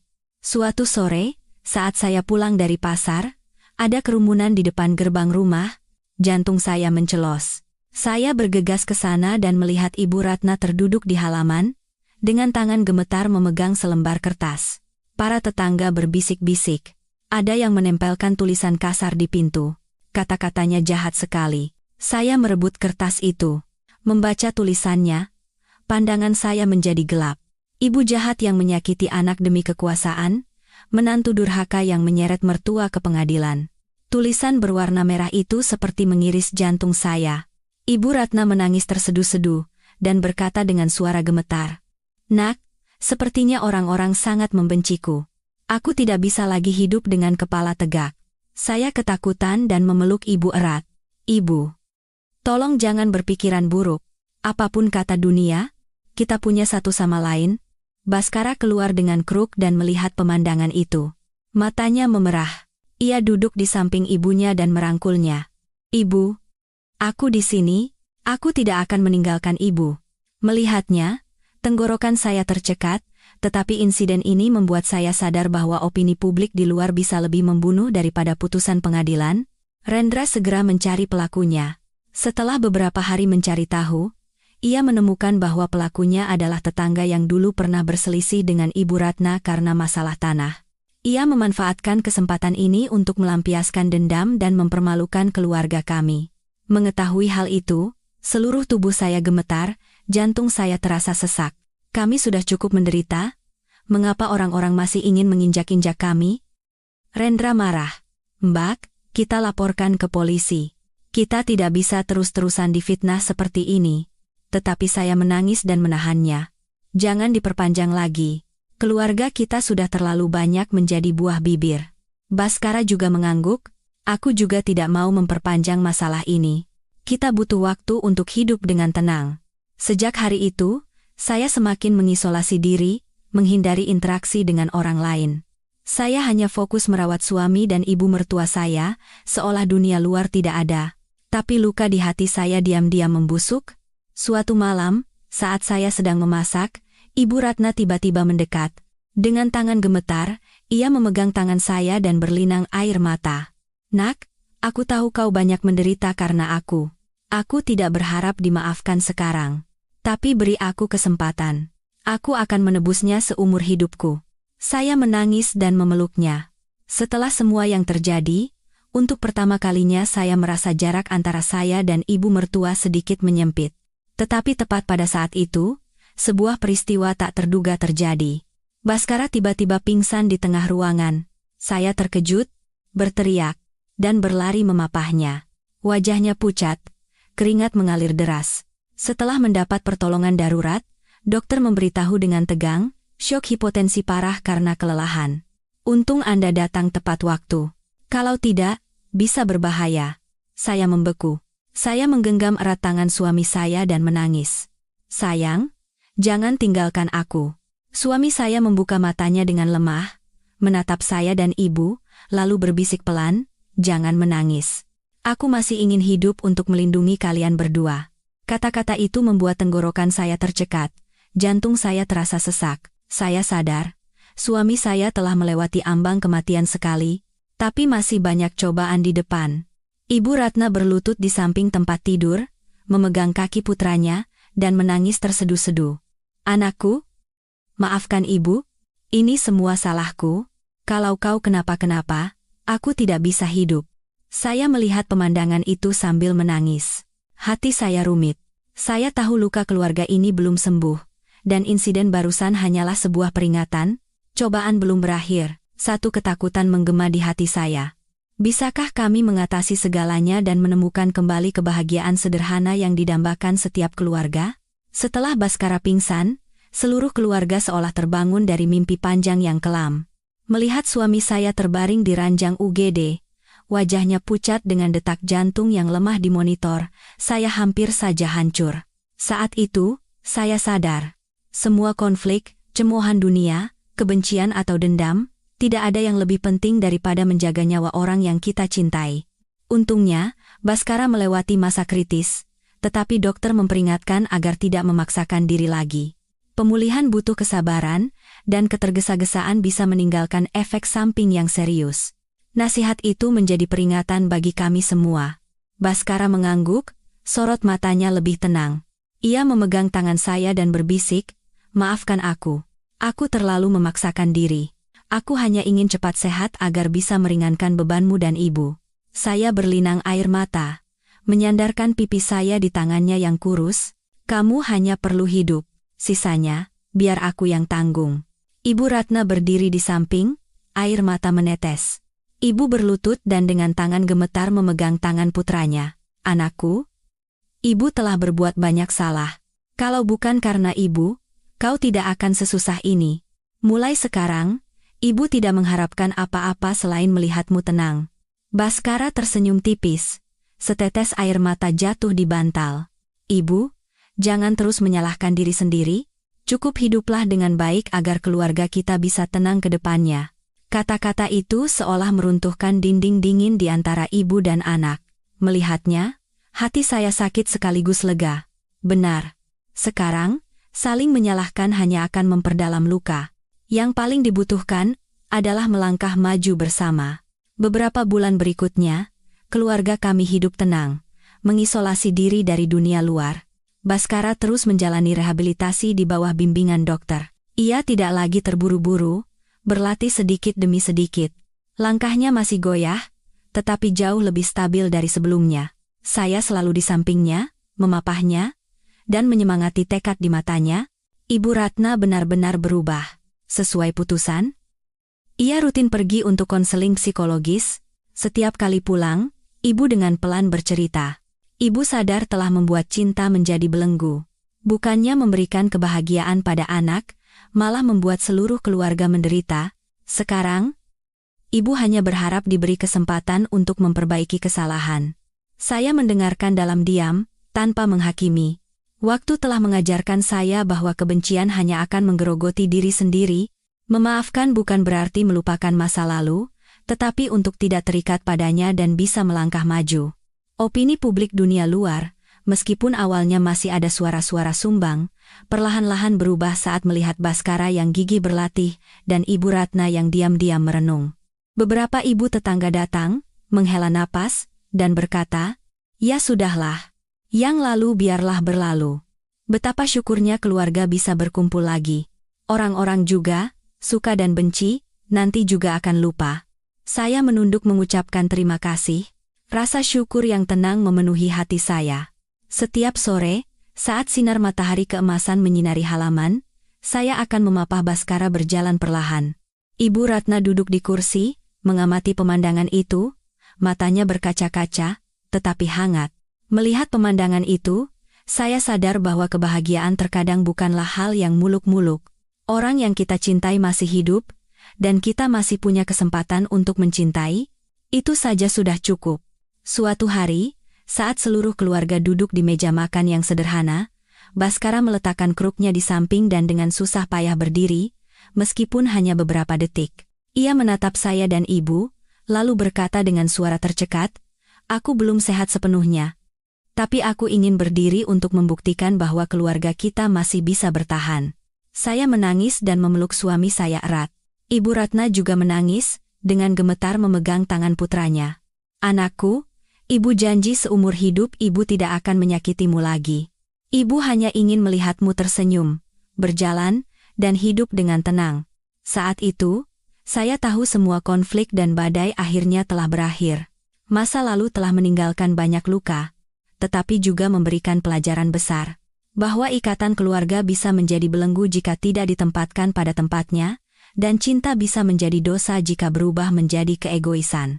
Tetapi pada saat yang sama, saya juga sadar bahwa hanya ikatan keluarga dan cintalah yang bisa menambal retakan dalam hidup dan membuat seseorang berdiri kembali. Saya mengerti bahwa memaafkan bukan untuk melupakan apa yang terjadi, tetapi untuk meringankan hati kita sendiri, agar kita bisa terus hidup dan mencintai.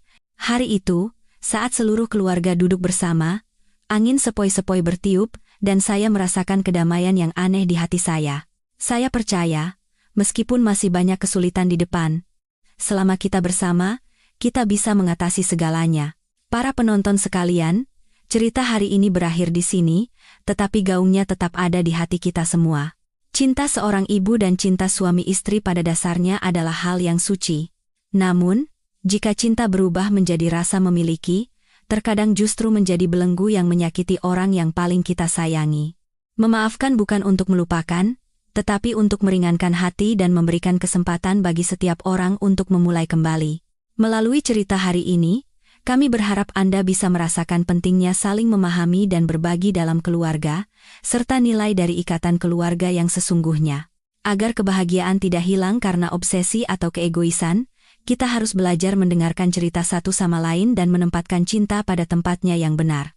Jika Anda menyukai cerita hari ini, jangan lupa untuk subscribe dan like channel pilihanmu, serta tinggalkan kesan Anda di kolom komentar. Itu akan menjadi kekuatan besar bagi kami untuk terus menyajikan cerita-cerita yang lebih dalam dan manusiawi.